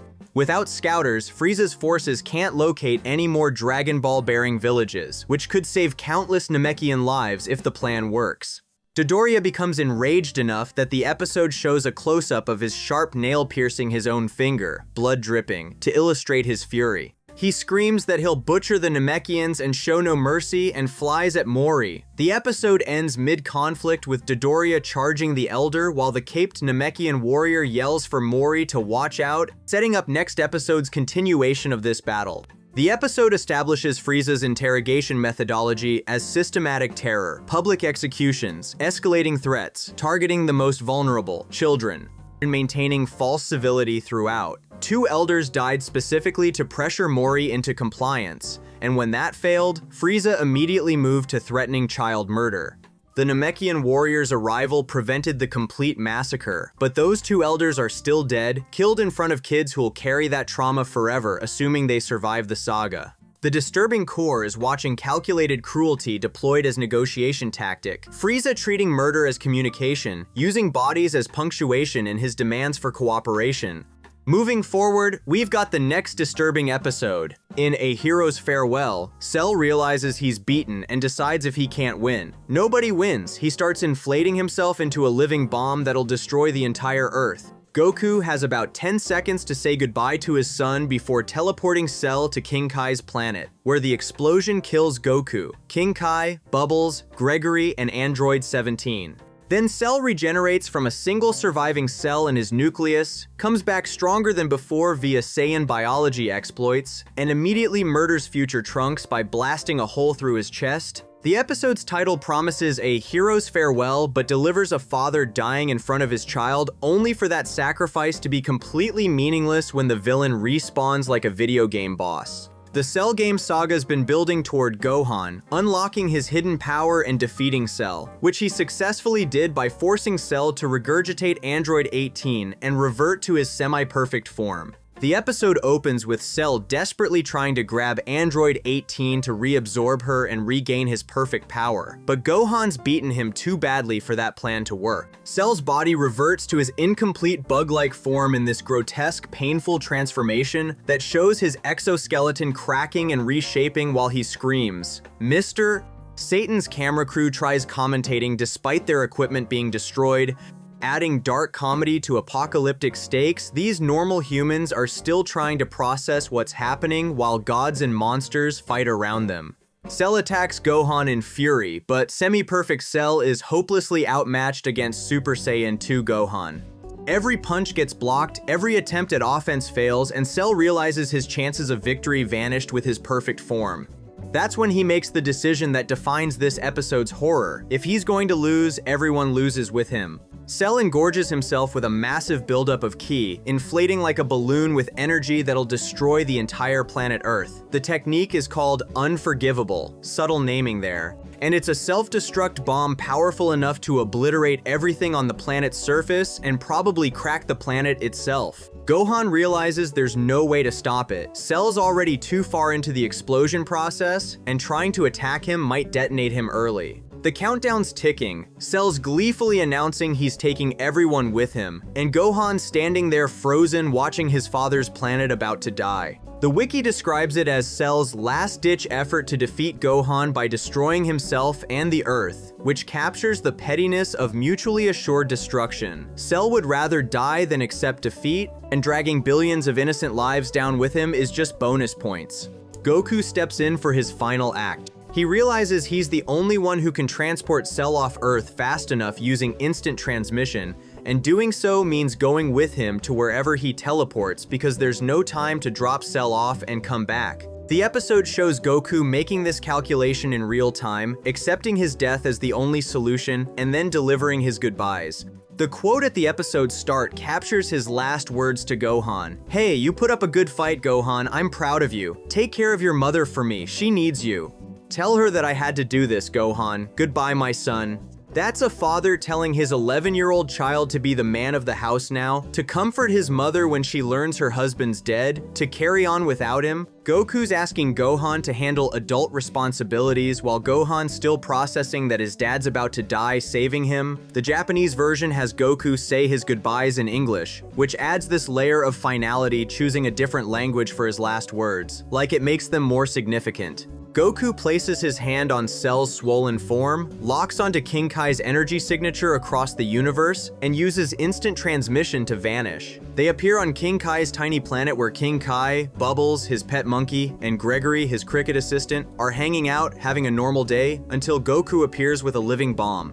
The anime extends this moment with King Kai berating Goku for not calling ahead to warn him he'd be showing up with a self-destructing bio-android, which is darkly comic. King Kai's last words are complaints about telephone etiquette while he's seconds from death. Then Cell explodes. The wiki states it plainly. Cell destroys the tiny planet along with Goku, King Kai, Bubbles, and Gregory. Android 17, who was absorbed inside Cell, also dies in the explosion. Back on Earth, the Z fighters feel Goku's energy signature vanish and realize he's gone. Gohan breaks down. The wiki mentions Gohan blames himself for his father's death because he does Gohan standing there crying, understanding that if he'd just finished Cell off when he had the chance instead of toying with him and letting his rage take over, his dad would still be alive. It's survivor's guilt multiplied by personal responsibility, an 11-year-old processing that his cockiness cost his father's life. Krillin tries comforting him, helping him up, giving him some semblance of support while Gohan's world collapses. In Otherworld, Goku's walking down Snake Way with King Kai, Bubbles, and Gregory, all now sporting halos, indicating they're dead. And King Kai is still mad about being included in Goku's sacrifice. Then Goku realizes Cell's soul isn't with them in the afterlife, which means Cell didn't die in the explosion.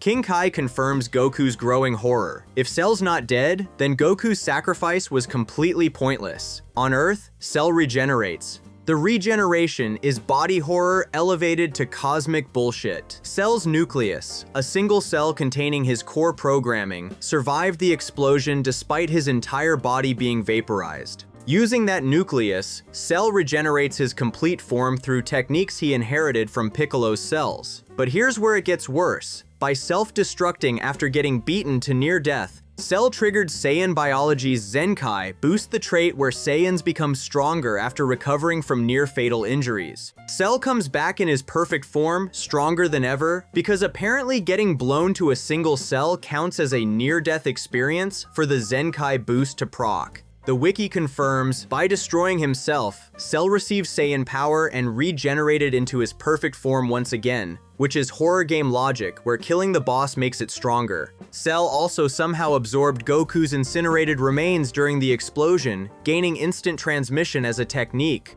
The mechanics are never fully explained. Did Cell's nucleus absorb Goku's cells floating in space? Did proximity to Goku during death grant him the knowledge? It's left vague, which makes it creepier. Cell learned Goku's signature escape technique by being present when Goku died, meaning Goku's sacrifice not only failed but actively powered up the enemy. Cell uses instant transmission to return to Earth. The Z-Fighters sense an energy signature appearing. Vegeta and Piccolo recognize it immediately in disbelief. Future Trunks wonders what's causing the power-up, and then Piccolo says he's back with the despair of someone realizing the nightmare's not over. Cell fully reveals himself by firing a full-power death beam that hits Future Trunks through the chest, mortally wounding him.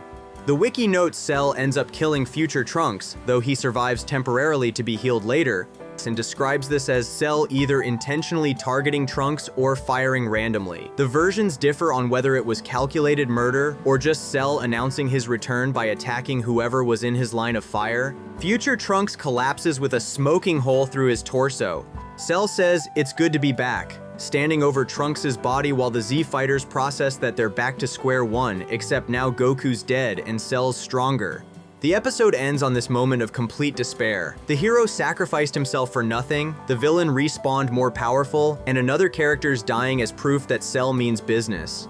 Vegeta's watching his son from another timeline, lying mortally wounded, Gohan still processing his father's death, and everyone realizes the fight's not over, despite everything they've lost. The episode's disturbing core is the futility of heroic sacrifice. Goku made the ultimate choice, dying to save his planet and his son, and it accomplished nothing. Cell came back stronger, armed with new techniques, and immediately started killing people. The goodbye scene where Goku tells Gohan to take care of Chi-Chi hits harder knowing it was pointless, that Goku died for 10 minutes of false safety before Cell returned. Gohan's guilt becomes self-fulfilling. He blames himself for his father's death, and then his father's sacrifice proves meaningless, which retroactively makes Gohan's cockiness even more costly. The regeneration from a single cell establishes Cell as unkillable by conventional means, suggesting that unless they vaporize every atom simultaneously, he'll just keep coming back stronger.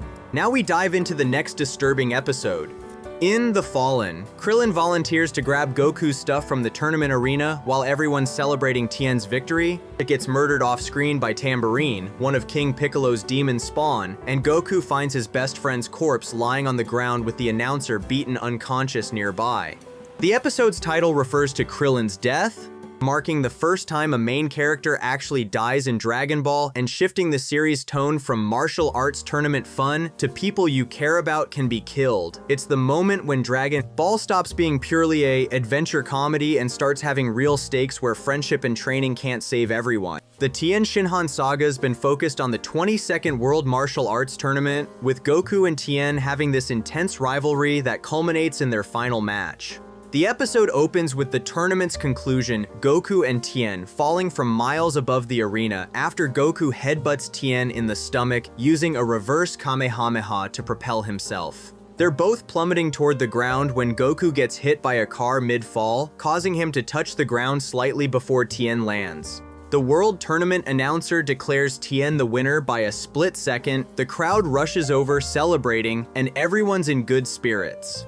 Tien's having his redemption moment, switching from the Crane School's evil teachings to becoming one of the good guys after Master Roshi convinces him this is what it means to be adored instead of feared. The post-tournament celebration continues with Tien offering Goku half his prize money, feeling Goku was the true winner, Goku declining because he has nothing to spend it on, Tien apologizing to Yamcha for breaking his leg earlier in the tournament, and everyone planning to go out for dinner. It's wholesome resolution after intense competition, former rivals becoming friends, the good guys winning, martial artists showing mutual respect. The series has had this pattern throughout. Tournament ends, everyone goes to dinner, they celebrate and bond, then train for the next adventure. The episode sets up that expectation perfectly before shattering it completely. Goku realizes he left the power pole and the 4-star Dragon Ball back at the arena, sentimental items from his grandfather that he carries everywhere. Krillin volunteers to go get them while everyone heads to the restaurant. The anime adds a moment where Goku stops Krillin for a second, has this foreboding feeling, but brushes it off and lets him go. It's dramatic irony setup where the audience sees Goku's intuition, screaming something's wrong, but he ignores it because logically there's no reason to worry. Krillin's just walking back to pick up some stuff at a public arena. What could possibly happen? While everyone's at the restaurant waiting to eat, Goku can't shake his earlier foreboding. The wiki describes him having a vision of Krillin screaming in pain, which causes him to immediately abandon dinner and rush back to the tournament grounds. He arrives to find Krillin's body lying on the ground and the announcer injured and unconscious nearby. The episode shows Krillin's corpse not graphically violent but clearly dead, the first time Dragon Ball shows a main character's dead body. The wiki confirms this is the first episode to show one of the main characters dead, in this case Krillin, which is his first death. The announcer, beaten and barely conscious, tells Goku that a monster killed Krillin, stole the Dragon Ball, and a list of names from the World Martial Arts Tournament. Tambourine, one of King Piccolo's demon spawn, murdered Krillin off-screen, took the 4-star Dragon Ball, and stole the tournament roster containing names of every martial artist who participated. The audience doesn't see the actual murder. It happened while the camera was focused on Goku having dinner, which makes it more disturbing in some ways because imagination fills the gaps. Krillin went to do his friend a favor and got ambushed by a demon who needed to steal items and eliminate potential threats to King Piccolo. Goku's reaction to finding Krillin dead is devastating.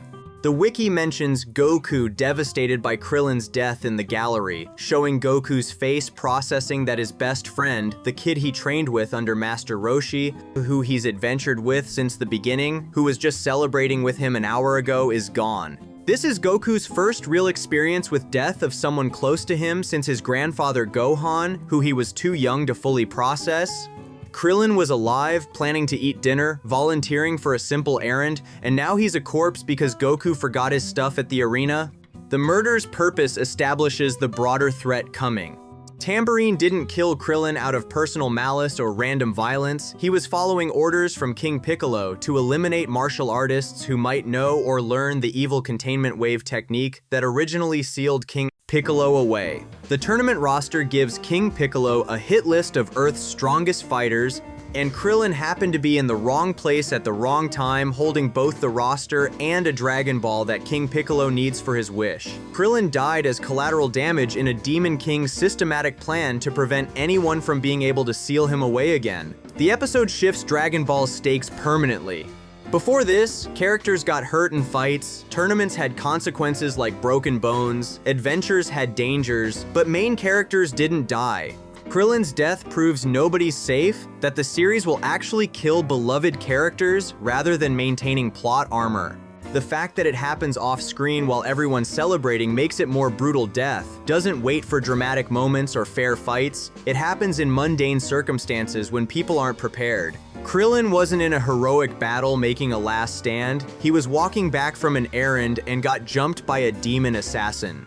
This death triggers Goku's revenge quest that drives the King Piccolo saga.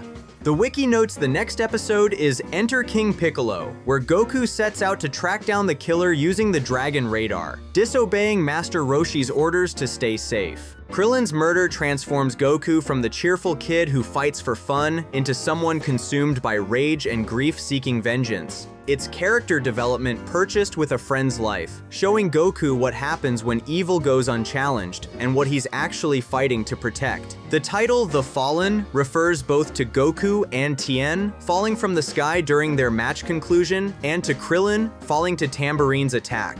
The double meaning captures how the episode pivots from tournament victory to tragedy, from celebration to mourning. The crowd lifted Tien and Goku on their shoulders, celebrating the match, and hours later, Goku's carrying Krillin's body, trying to process how his friend died while he was eating dinner. The tonal whiplash between tournament conclusion, joy, and murder discovery horror makes both hit harder, the happiness emphasized by its immediate destruction. This episode establishes the pattern Dragon Ball will use repeatedly. Krillin dies, motivating other characters, usually Goku, to train harder and fight threats more seriously. The wiki confirms this is his first death, implying there are more, and fans of the series know Krillin becomes the franchise's designated dies to show stakes are real character. His death here is tragic and meaningful. Later deaths become increasingly formulaic, but this first one genuinely shifts the series' tone and proves Dragon Ball is willing to permanently remove characters at least until the Dragon Balls can wish them back a year later, but nobody knows that's possible yet at this point in the story. Let's jump into the next disturbing episode. In The Baby Secret, Baby, a parasitic alien organism, arrives on Earth and begins systematically taking over people's bodies by infecting them with eggs that hatch into mind-controlling parasites. The episode establishes Baby's horrifying method of conquest. He turns his enemies into extensions of himself, spreading his consciousness across the planet like a sentient plague until nearly everyone on Earth becomes his puppet. It's body horror meets invasion thriller, where your loved ones stop being themselves and become vessels for an alien intelligence bent on using humanity as weapons against the last free survivors. Baby's been building toward this threat since escaping from planet M2, where Goku, Pan, and Trunks first encountered him. He's driven by hatred of Saiyans and a mission to restore the Tuffle race that Saiyans exterminated centuries ago. Making him uniquely motivated, he's seeking revenge for genocide, which adds complexity to his evil, even as his methods become increasingly monstrous. Baby's possession technique is viscerally disturbing because it involves complete loss of bodily autonomy. He forcibly takes over bodies, acquiring their power and abilities in the process. Baby fully inhabits their bodies, accessing their memories, using their techniques, speaking through them while maintaining his own consciousness as the dominant personality. The possessed victims are aware but helpless, trapped inside watching Baby use them against their friends and family. The infection spreads through eggs, baby plants, and people he possesses that hatch into parasites, allowing him to turn former hosts into loyal minions. It's reproductive body horror. Baby turns victims into breeding grounds for more parasites, each capable of infecting additional people, creating exponential growth of his hive mind. In the episode and throughout the saga, Baby infects Trunks, Goten, Gohan, Videl, Chi-Chi, Bulma, Bulla, and most of Earth's population. Only Goku, Oob, Pan, Mr.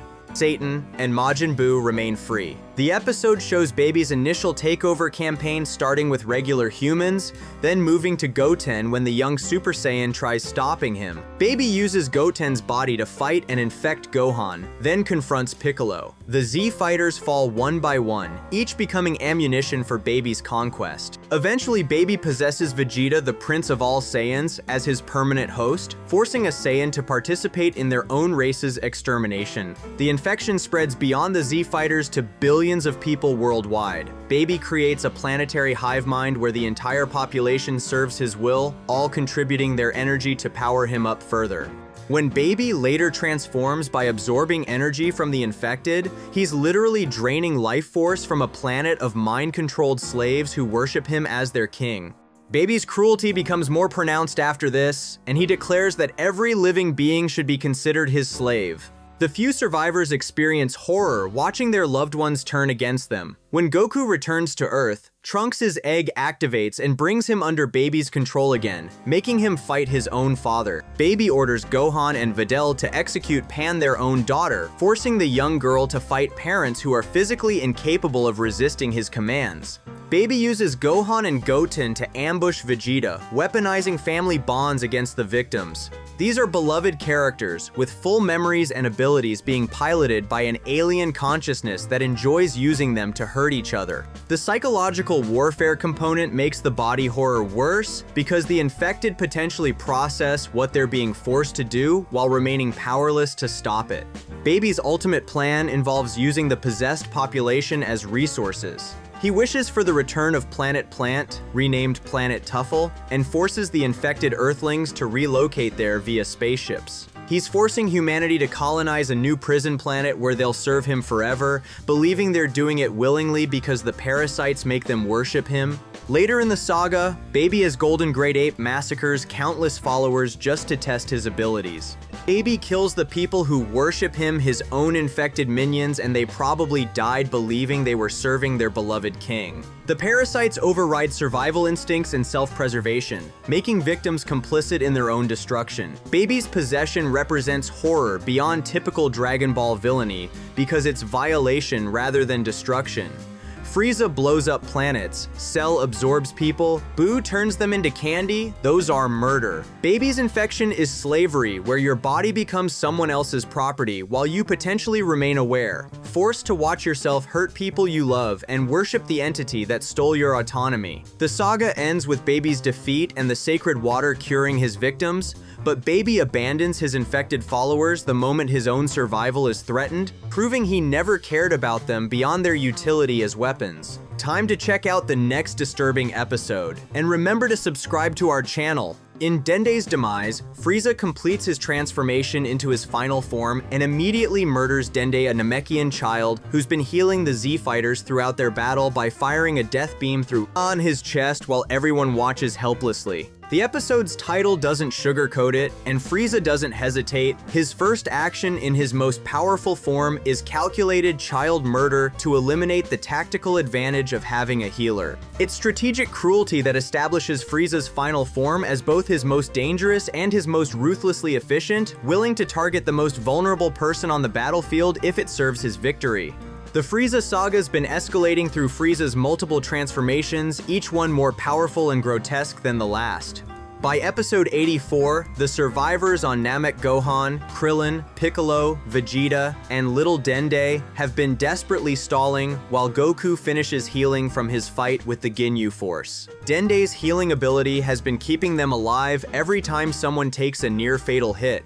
Dende uses Namekian healing powers to restore them, allowing the fighters to trigger Saiyan Zenkai boosts and get stronger after each recovery. Frieza's been transforming to match their increasing power, and now he's reached his final form. Smaller, sleeker, exponentially more powerful than anything they've faced. Frieza's first words in his final form could be threats, boasts, or explanations of his power. Instead, his first action is identifying and eliminating the healer. The episode shows Frieza charging a death beam, a concentrated ki attack fired from his finger and shooting it directly at Dende before anyone can react. The attack hits Dende in the chest, and the Namekian child collapses dead. No dramatic build-up, no chance to defend himself, just instant execution. The episode's summary confirms Frieza does this, ensuring that nobody will be healed anymore, which shows this murder was tactical calculation rather than rage or sadism, though Frieza's certainly capable of both. The horror is that he does it with such casual efficiency that it's clearly the obvious strategic move to him. Dende's been the Z fighters' lifeline, the reason they've survived this long against impossible odds. Frieza recognizes that eliminating the healer removes their ability to recover from his attacks, meaning every injury he inflicts from here forward is permanent. It's ruthless tactical thinking applied without hesitation to murdering a kid who poses zero direct threat.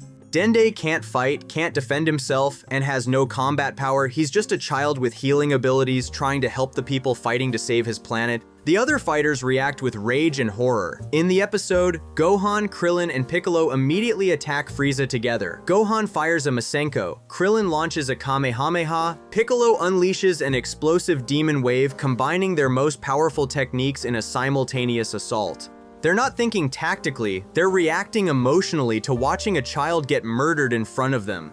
Their attacks completely fail to touch Frieza, who's so much faster and stronger in his final form that their energy blasts might as well be thrown pebbles. Frieza doesn't even look concerned dodging their combined assault. Frieza then demonstrates exactly how outmatched they are by firing a death beam at Gohan, another child, Goku's son, moving so fast that nobody except Vegeta can even see him charge the attack. Vegeta intervenes at the last second, knocking Gohan aside and saving his life. The fact that Vegeta, who's been ruthless and selfish throughout the saga, immediately moves to protect Gohan shows how serious the situation is. Even Vegeta recognizes that Frieza's targeting strategy involves picking off the weakest and most valuable targets first, and Gohan's next on the list. Vegeta then surprises everyone by declaring he'll fight Frieza alone, claiming he's finally become a Super Saiyan. In the episode, Vegeta powers up to maximum strength, even gaining a golden aura in the anime version, unleashing everything he has on Frieza in a barrage of attacks. For a moment it looks promising, Vegeta's hitting hard enough that Frieza seems to be on the defensive, and Vegeta's screaming that Goku won't even get a chance to fight because he'll finish Frieza himself. Gohan and Krillin start cheering him on, caught up in the possibility that maybe Vegeta's power-up is enough. Piccolo ruins the moment by telling them the truth. Vegeta's much stronger than before, but still no match for Frieza, and Piccolo's proven right immediately when the fight moves into the air. Frieza dodges one of Vegeta's attacks and disappears from Vegeta's perception. Vegeta can't sense where Frieza is, despite Frieza being relatively close by. The episode shows Vegeta's realization that he's not a Super Saiyan after all, that his power-up wasn't enough, that he's completely outclassed. Vegeta becomes stunned with fear, which is significant because Vegeta spent the entire saga being arrogant and confident. Seeing him freeze in terror establishes how hopeless their situation has become. Dende's death serves multiple narrative functions beyond just being disturbing. It removes the safety net that's kept the Z fighters alive, raising stakes for every subsequent injury. It establishes Frieza's final form as smart and ruthless rather than just powerful. He identifies threats and neutralizes them systematically. It shows Frieza will target non-combatants, children, anyone who supports his enemies regardless of their ability to fight back. Most importantly, it demonstrates that Frieza views this battle as already won and is just efficiently cleaning up loose ends. The episode's title, Dende's Demise, puts the child's death front and center, making it the focal point rather than Frieza's transformation or Vegeta's failed power-up. This framing suggests the creators wanted audiences to understand that murdering Dende was the pivotal moment, the point where hope died for the survivors. With Dende gone, every subsequent hit is permanent damage. There's no healing through injuries to get Zenkai boosts, there's no second chances. Frieza's ensured that when he decides to kill them, they'll stay dead. The tactical murder of a healer, especially a child healer, while everyone watches helplessly, sets the tone for the final phase of the Frieza saga. This villain thinks strategically about how to dismantle his opponent's advantages. Dende dies because his existence threatened Frieza's ability to win efficiently. That cold calculation applied to child murder makes Frieza uniquely monstrous among Dragon Ball villains up to this point in the series.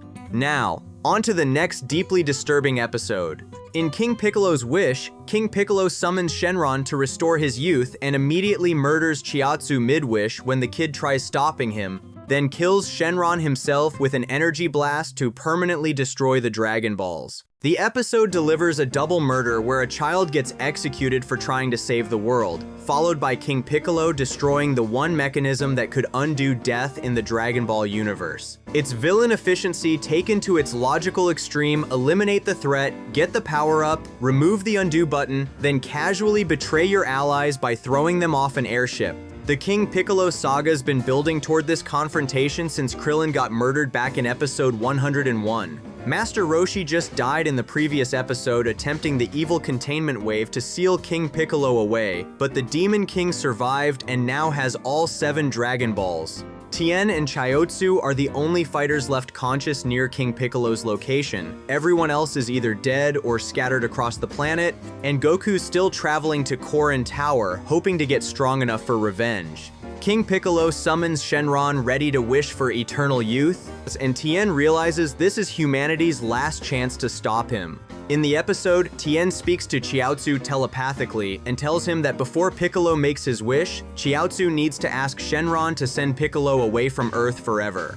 It's a desperate Hail Mary plan. Chiaotzu's the only one close enough to shout a wish before King Piccolo can, and if it works, the Demon King gets banished and Earth is saved. Chiaotzu tries. The episode shows him gathering courage, opening his mouth to make the wish, and King Piccolo immediately fires a Makosen, a concentrated energy beam that hits Chiaotzu mid-sentence. The anime lets Chiaotzu manage to utter Tien's name one last time before dying, which adds emotional weight that the manga's instant death didn't have. Chiaotzu collapses dead before completing the wish, his attempt to save the world ending with him becoming another child corpse in King Piccolo's body count. The episode marks Chiaotzu's first death in the series. He's a small psychic martial artist who looks like a child, acts like a child, and just got murdered for trying to be a hero. King Piccolo killed him without hesitation, without monologuing, just immediate execution the moment Chiaotzu posed a tactical threat. The efficiency is what makes it disturbing. King Piccolo doesn't waste time taunting or explaining his plans, he just eliminates obstacles as they appear. With Chiaotzu dead and nobody else able to interrupt, King Piccolo makes his wish. Shenron grants it, and King Piccolo's ancient withered body transforms into his prime, younger, stronger, faster, regaining all the power he had during his peak centuries ago. The episode shows his transformation from decrepit old demon to youthful terror, complete with King Piccolo flexing and celebrating his restored vitality. He's gone from struggling to match current timeline fighters to being exponentially more powerful than anything Earth has left to defend itself. Then King Piccolo does something nobody expected. He murders Shenron. In the episode, before Shenron can disperse back into the Dragon Balls, King Piccolo fires a mouth energy wave, an energy blast from his mouth that hits the Eternal Dragon directly.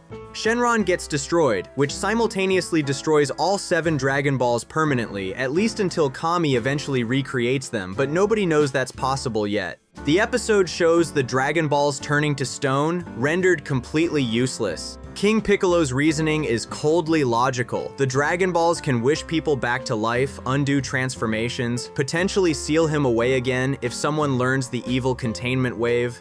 As long as the Dragon Balls exist, they're a threat to his permanent rule, so he eliminates them. The episode has King Piccolo declare that with all his enemies dead and the Dragon Balls destroyed, nobody can challenge him ever again. It's thorough villainy. He's closed every loophole for his own defeat.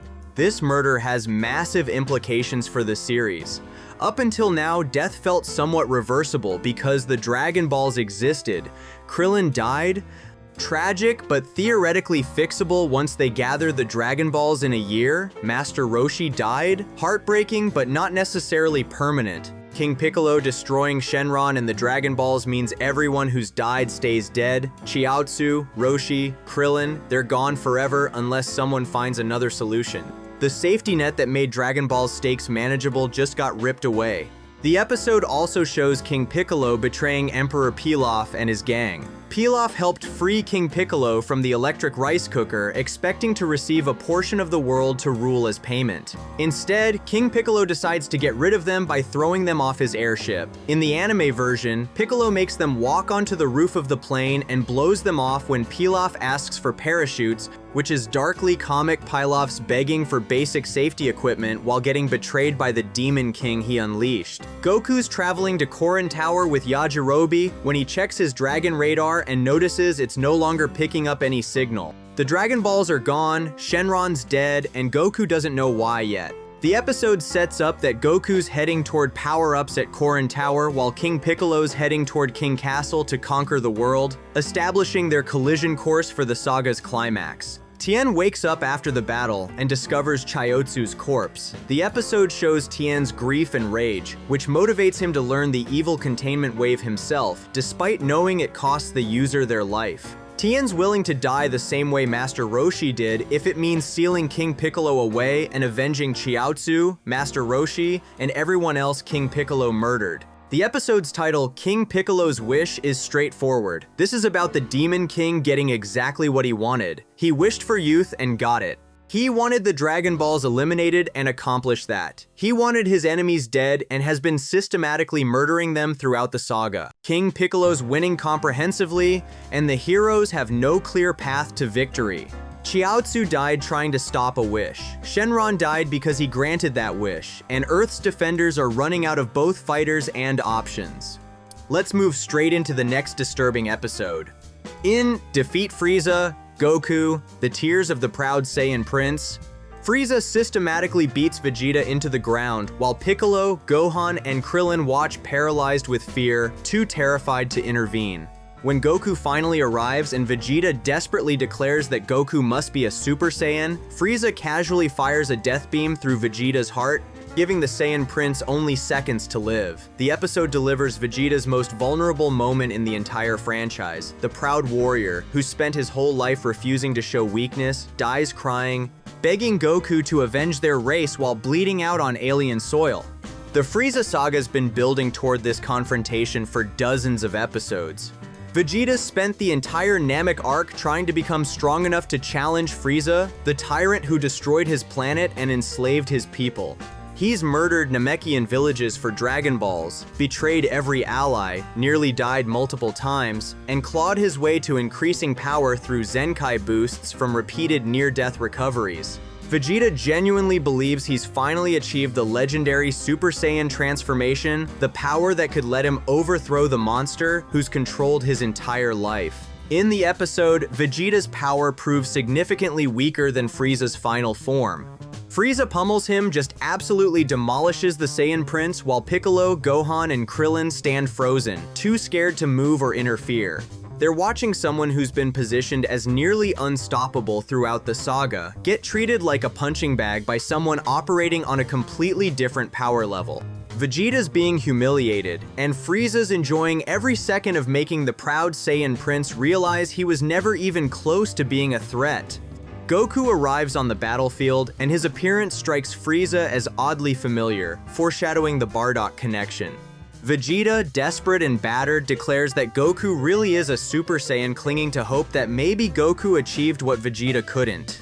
That's when Frieza decides Vegeta's outlived his entertainment value. The episode shows Frieza using his death beam to blast Vegeta through the heart, giving him only a couple seconds to live. It's efficient execution disguised as casual violence. Frieza doesn't monologue or gloat extensively, just eliminates the annoyance and moves on. Vegeta's dying moments strip away every defense mechanism he's built.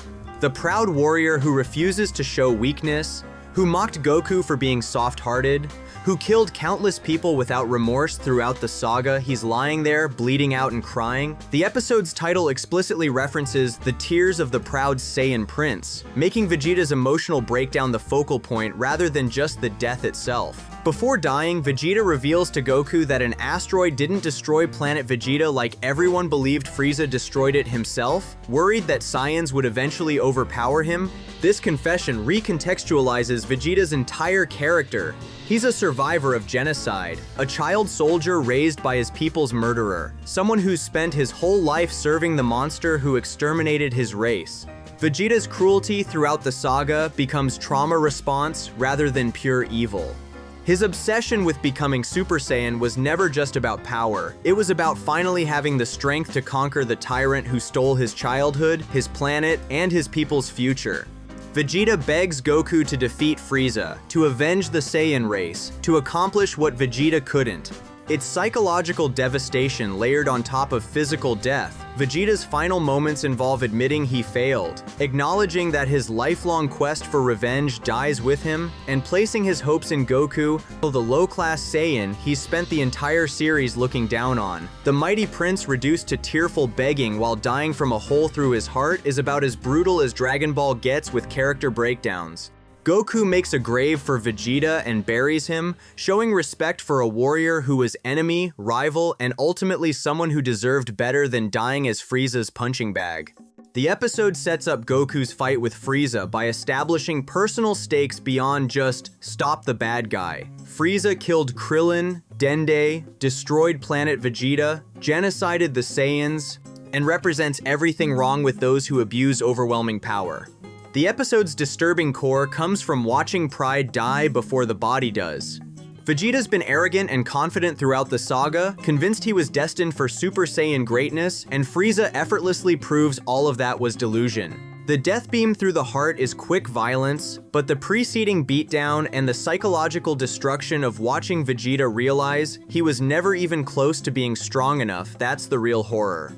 He spent his whole life chasing power to overthrow Frieza, murdered people to get stronger, betrayed allies, abandoned morality, and dies knowing it was all pointless because Frieza was always leagues beyond his reach. The tears specifically matter because they represent Vegeta's complete defeat. Physical death is bad enough, but Frieza broke Vegeta's spirit first. The proud Saiyan prince dies crying and begging, which is exactly what Frieza would want to break his enemies first, to make them acknowledge their inferiority before eliminating them. Vegeta's death scene in this episode becomes a template the series uses repeatedly. Take the proud warrior, beat him down, strip away his defenses, and force vulnerability before the end. It hits harder than straightforward murder because it's character assassination followed by actual assassination.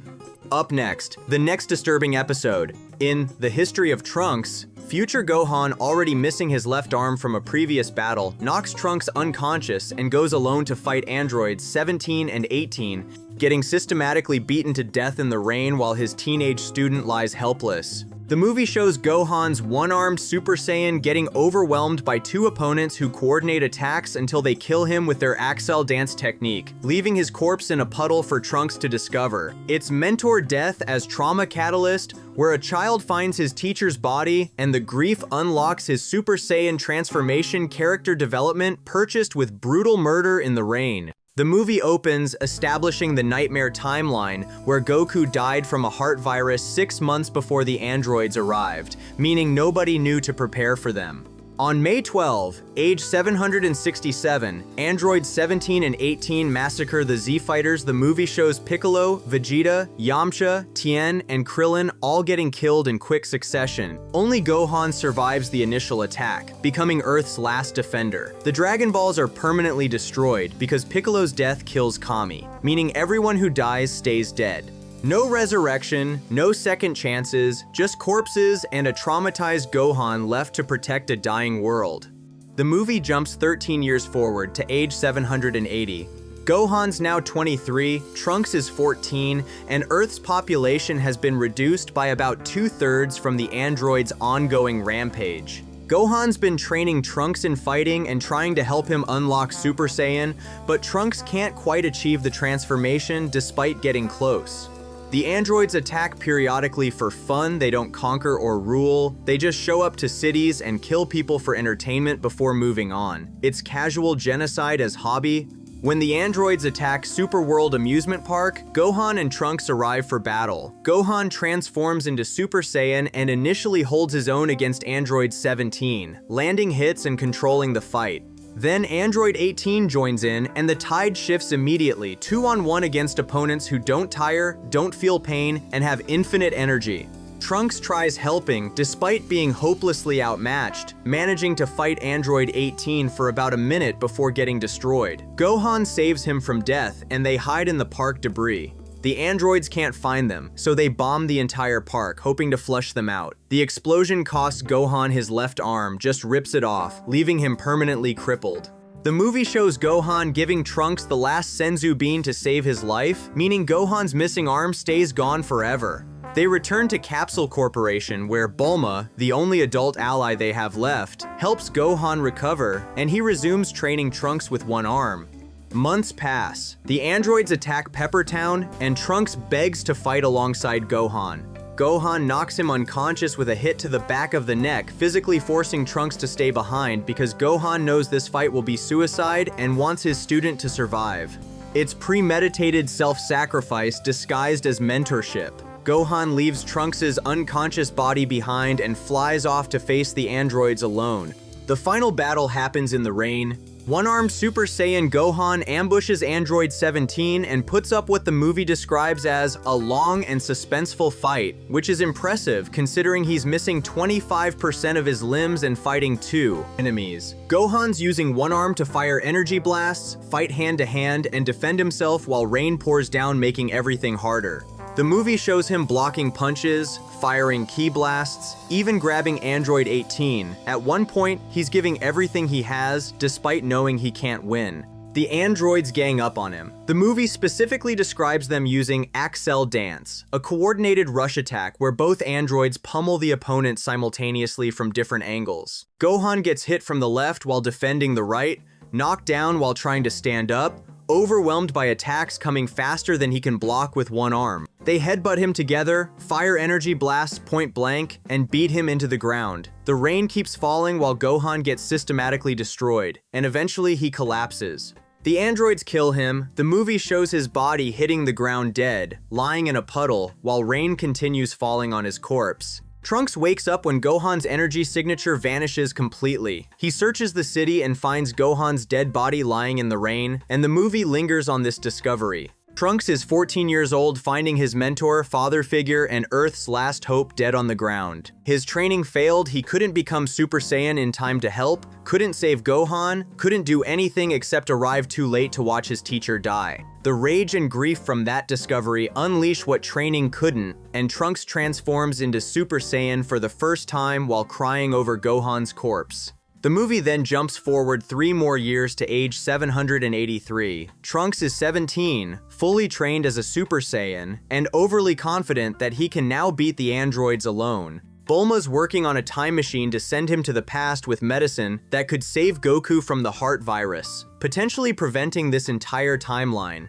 Trunks argues he doesn't need help from the past since he's a Super Saiyan now. Bulma reminds him that Gohan was also a Super Saiyan, and it obviously wasn't enough. When the androids attack Bridgetown, Trunks goes to fight them anyway. The movie shows him getting absolutely demolished. 17-year-old Super Saiyan Trunks barely puts up a fight against androids who are just toying with him.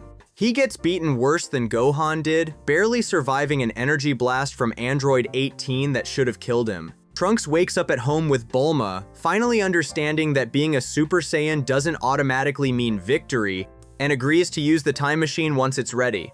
The movie ends with Trunks traveling to the past to deliver the heart medicine, setting up his appearance in the main Dragon Ball Z timeline. But the disturbing core remains. Future Gohan's death serves as the emotional linchpin that transforms Trunks from student to warrior, and the movie doesn't shy away from showing a one-armed fighter getting beaten to death in the rain while his teenage protege lies unconscious, unable to help. It's Dragon Ball's darkest hour, presented as origin story, where hope dies in a puddle and grief becomes power. Moving ahead, here comes the next disturbing episode. In Protect the Supreme Kai, Gowasu destroys Zamasu. Zamasu walks up behind his mentor Gowasu, who's eating snacks and drinking tea charges, an energy blade called God Split Cut, and slashes through his master's body, murdering him in cold blood to steal the time ring needed for his plan. Whis reverses time 3 minutes to undo the murder. They return to catch Zamasu mid-assassination attempt, and Beerus destroys the treacherous apprentice with Hakai before he can complete his betrayal. It's master killing as calculated evil, where a student murders his teacher, not from rage or ideology gone wrong, but as a necessary step in a multi-year plan requiring time travel accessories only Supreme Kais can access. The episode opens with Goku, Beerus, Whis, and Shin visiting Universe 10's sacred world of the Kai. Zamasu politely brings Gowasu tea and welcomes the visitors while internally wondering why they're here. Beerus and Whis claim they returned because Goku wants another fight with Zamasu, a lie to avoid revealing suspicions, and Zamasu calmly accepts the challenge. They leave shortly after, claiming Beerus needs his afternoon nap, but Whis gives Gowasu gifts first, great fortune snacks and freshly brewed green tea from Earth. The group stops just outside Universe 10, where Whis forms a barrier for them to hide behind. In the episode, Beerus and Whis confirm that Zamasu is planning to kill Gowasu. They sensed his extreme killing intent during the visit. Whis jokes that Zamasu's killing intent is about as pungent as one of Beerus's farts, which gets him berated by the god of destruction. Goku didn't notice anything off about Zamasu's spirit, and neither did Shin, which means Gowasu also has no idea he's about to be murdered by his own student. Goku suggests they go back and help, but Beerus dismisses him, saying they need physical evidence before intervening. Whis creates a projected view of Gowasu and Zamasu, basically a magical live stream, and the group watches as Zamasu pours Gowasu some of the green tea they brought. Gowasu drinks it, commenting that it calms the heart, completely unaware that his apprentice is planning to kill him within minutes. The episode cuts to the alternate timeline where Goku Black and future Zamasu discuss their plan. Future Zamasu suggests that Goku Black should kill Goku slowly and carefully rather than too quickly, so Black can keep growing stronger by adapting to Goku's fighting style. They talk about how ironic it is that they're using a mortal, Goku's stolen body, to exterminate all mortals. This scene establishes that in the future timeline, Zamasu's plan already succeeded. He killed Gowasu, stole the time ring, used the Super Dragon Balls to switch bodies with Goku, creating Goku Black, then wished for immortality a year later. Back in Universe 10, Gowasu enjoys the Earth snacks while suggesting Zamasu try some. Zamasu declines. The Watching Universe 7 group notices Zamasu isn't taking any action, and Goku complains he's getting hungry watching Gowasu eat. Zamasu walks behind Gowasu and starts talking to him about good and evil, with Gowasu responding that Zamasu will eventually understand what he means.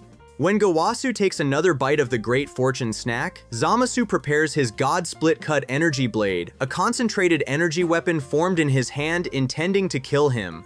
Gowasu flinches, but it's because he choked on the snack, not because he noticed the murder attempt. He washes it down with tea, completely oblivious. Zamasu charges his attack again and successfully kills Gowasu this time.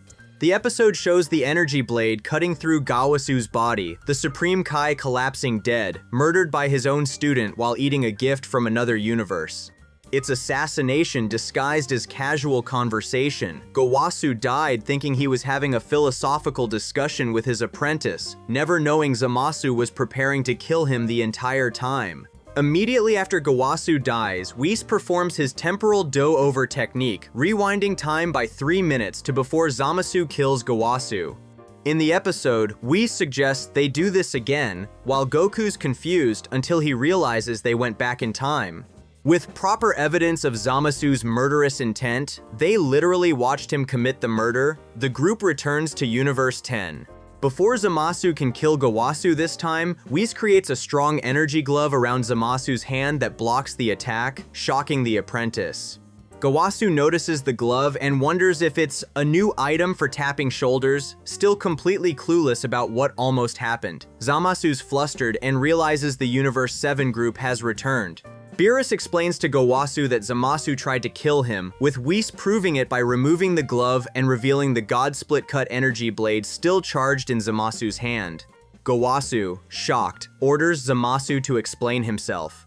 Zamasu stays silent while Shin explains the entire plan. Kill Gowasu, steal the time ring, use the Super Dragon Balls to create a fake Goku, Goku Black, wish for immortality, and exterminate all humanity. The episode shows Zamasu surprised they know all this, and Goku mentions they learned everything from visiting the future, where Zamasu's plan already succeeded. Zamasu proclaims he cannot fall in a place like this, and prepares to attack. Goku takes a fighting stance, but Zamasu's attack gets easily caught by Beerus. Beerus tells Zamasu not to get too cocky, raises his hand in front of the apprentice Kai, and says, "Ha Kai, the destruction technique gods of destruction use to completely erase beings from existence." The episode shows Zamasu's entire body disintegrating, dying while protesting that he can't be stopped here. His grand plan to murder his master, steal divine artifacts, body swap with the universe's strongest mortal, and systematically exterminate humanity ends with him getting erased before he can even complete step 1. The betrayal's disturbing core comes from how calculated and cold-blooded it is. Zamasu didn't kill Gowasu in a moment of rage or because his ideology spiraled out of control. He murdered his master because Gowasu's death was a necessary prerequisite for stealing the time ring. The episode shows Zamasu having casual philosophical conversations with Gowasu moments before preparing to murder him, which demonstrates complete sociopathic detachment. Gowasu trusts Zamasu completely, has been mentoring him and trying to guide his doubts about mortals toward wisdom, and dies, temporarily, without ever knowing his student was about to betray him. The time ring theft aspect makes this worse because it reveals Zamasu's been planning this for a while. The episode establishes that only official Supreme Kais can use time rings, and Zamasu's just an apprentice. He can't access them legally, which means the only way to get one is to kill the current Supreme Kai and take his position. Zamasu didn't kill Gowasu because he disagreed with his teachings or hated him personally. He killed him because Gowasu was an obstacle to accessing time travel technology needed for the Zero Mortals plan. The episode ends with Beerus telling future Trunks about Zamasu's death, claiming the future should now be saved since Goku Black should disappear. Future Trunks questions this, noting that the androids in his timeline didn't disappear after the present timeline's androids were defeated. Beerus insists it's different when a god eliminates another god, but the uncertainty remains about whether stopping Zamasu in the present actually fixed the alternate future timeline where his plan already succeeded. Now, we continue with the next disturbing episode. In End of Earth, Kid Buu charges an energy ball powerful enough to destroy the planet 10 times over, and Goku frantically tries using instant transmission to save everyone, but can't concentrate in time, managing only to grab Mr. Satan and Dende before Kibito Kai teleports them away. The episode shows Earth exploding in a massive blast that kills Gohan, Goten, Trunks, Piccolo, and billions of other people who survived Kid Buu's previous human extinction attack. Vegeta arrives on the sacred world of the Kais absolutely furious that Goku saved a comedian and a Namekian child instead of their sons, screaming at him for failing to rescue Trunks and Goten while the boys died on a disintegrating planet. The episode opens with Kid Buu's new form reverted to his original state after expelling all the absorbed Supreme Kais from his body. He's smaller, childlike, but the episode establishes through flashback that this form is the most dangerous. Kibito Kai explains Buu's history to Old Kai. 5 million years ago, the evil wizard Bibidi created Majin Buu as a weapon of ultimate destruction and sent him to destroy worlds and battle the Supreme Kais. The flashback shows Kid Buu systematically murdering the Supreme Kais. West Supreme Kai confronts him and gets killed easily. Kid Buu blasts a hole straight through her body. North Supreme Kai slices Kid Buu in half, but Buu's upper half fires an energy beam that kills him anyway. South Supreme Kai puts up the best fight, actually managing to rip off one of Buu's arms, but Buu regenerates and absorbs him. The Grand Supreme Kai intervenes and blasts Buu to pieces, but Buu reforms and absorbs him too, which transformed Buu into the fat, jovial form that started the saga. The episode establishes that with all foreign influences removed, Kid Buu has returned to being relentless, insane, and pure evil. Back on Earth, Kid Buu powers up with a screeching roar that causes mass destruction through sound alone. He charges an energy attack called Planet Burst, but Vegeta deflects it with an energy wave and berates Buu for not even trying to fight them first. Vegeta demands that whether Buu destroys the planet or not, he should at least attempt to fight them rather than acting like a coward. Kid Buu responds by charging another attack, this one strong enough, as Goku realizes, to destroy Earth 10 times over. Goku understands that Kid Buu intends to blow up the planet and rely on his regeneration to survive the blast. They can't stop the attack, so Goku tells Vegeta to grab their sons and Piccolo, while Goku uses instant transmission to get them all to safety. In the episode, they fly toward where Gohan, Goten, Trunks, and Piccolo are lying unconscious, but Goku only manages to pick up Mr. Satan and Dende before Kid Buu's attack comes bearing down. They're out of time. Goku tries to perform instant transmission but finds he can't concentrate a detail. The remastered version adds dialogue explaining why the technique fails when he needs it most. Kid Buu's Planet Burst is already approaching. Suddenly, Kibito Kai appears, grabs Goku's hand, grabs Vegeta by the back of his jumpsuit, and teleports the group away to the sacred world of the Kais. The episode shows this happening while Earth is already exploding beneath them.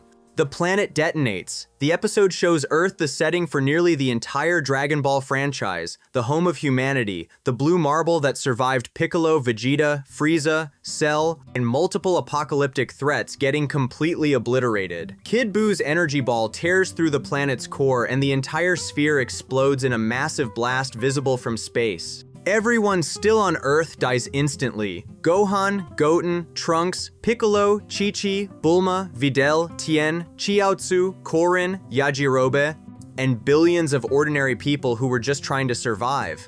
The trivia notes, this is the first time Gohan, Goten, and Trunks die in the Dragon Ball franchise. Gohan survived the Saiyan invasion, Namek, the androids, Cell. He became the strongest fighter in the universe and saved Earth from Perfect Cell. He dies unconscious on a disintegrating planet because his father grabbed a dog and 2 bystanders instead of flying the extra few seconds to reach him. Goten and Trunks, still children, die the same way. Piccolo dies for the 2nd time. His first death was against Nappa, and this marks Tien's 2nd death and Chiaotzu's 3rd death across the series. On the sacred world of the Kais, old Kai's glad everyone's alright. Vegeta explodes with rage. The episode shows him furious that Goku saved Dende and Mr. Satan instead of their sons, angrily berating Goku for failing to rescue Trunks, Goten, and Piccolo. Vegeta spent the entire Buu saga being selfish and prideful, but when it matters, when his son's life is on the line, Goku, the pure-hearted hero, grabbed a comedian and a Namekian child and left their sons to die. The horror comes from multiple angles. Kid Buu destroys Earth casually, not as revenge or ideology, but because blowing up planets is fun for him. The flashback establishes he's been doing this for 5 million years, murdering gods, destroying civilizations, obliterating worlds for entertainment.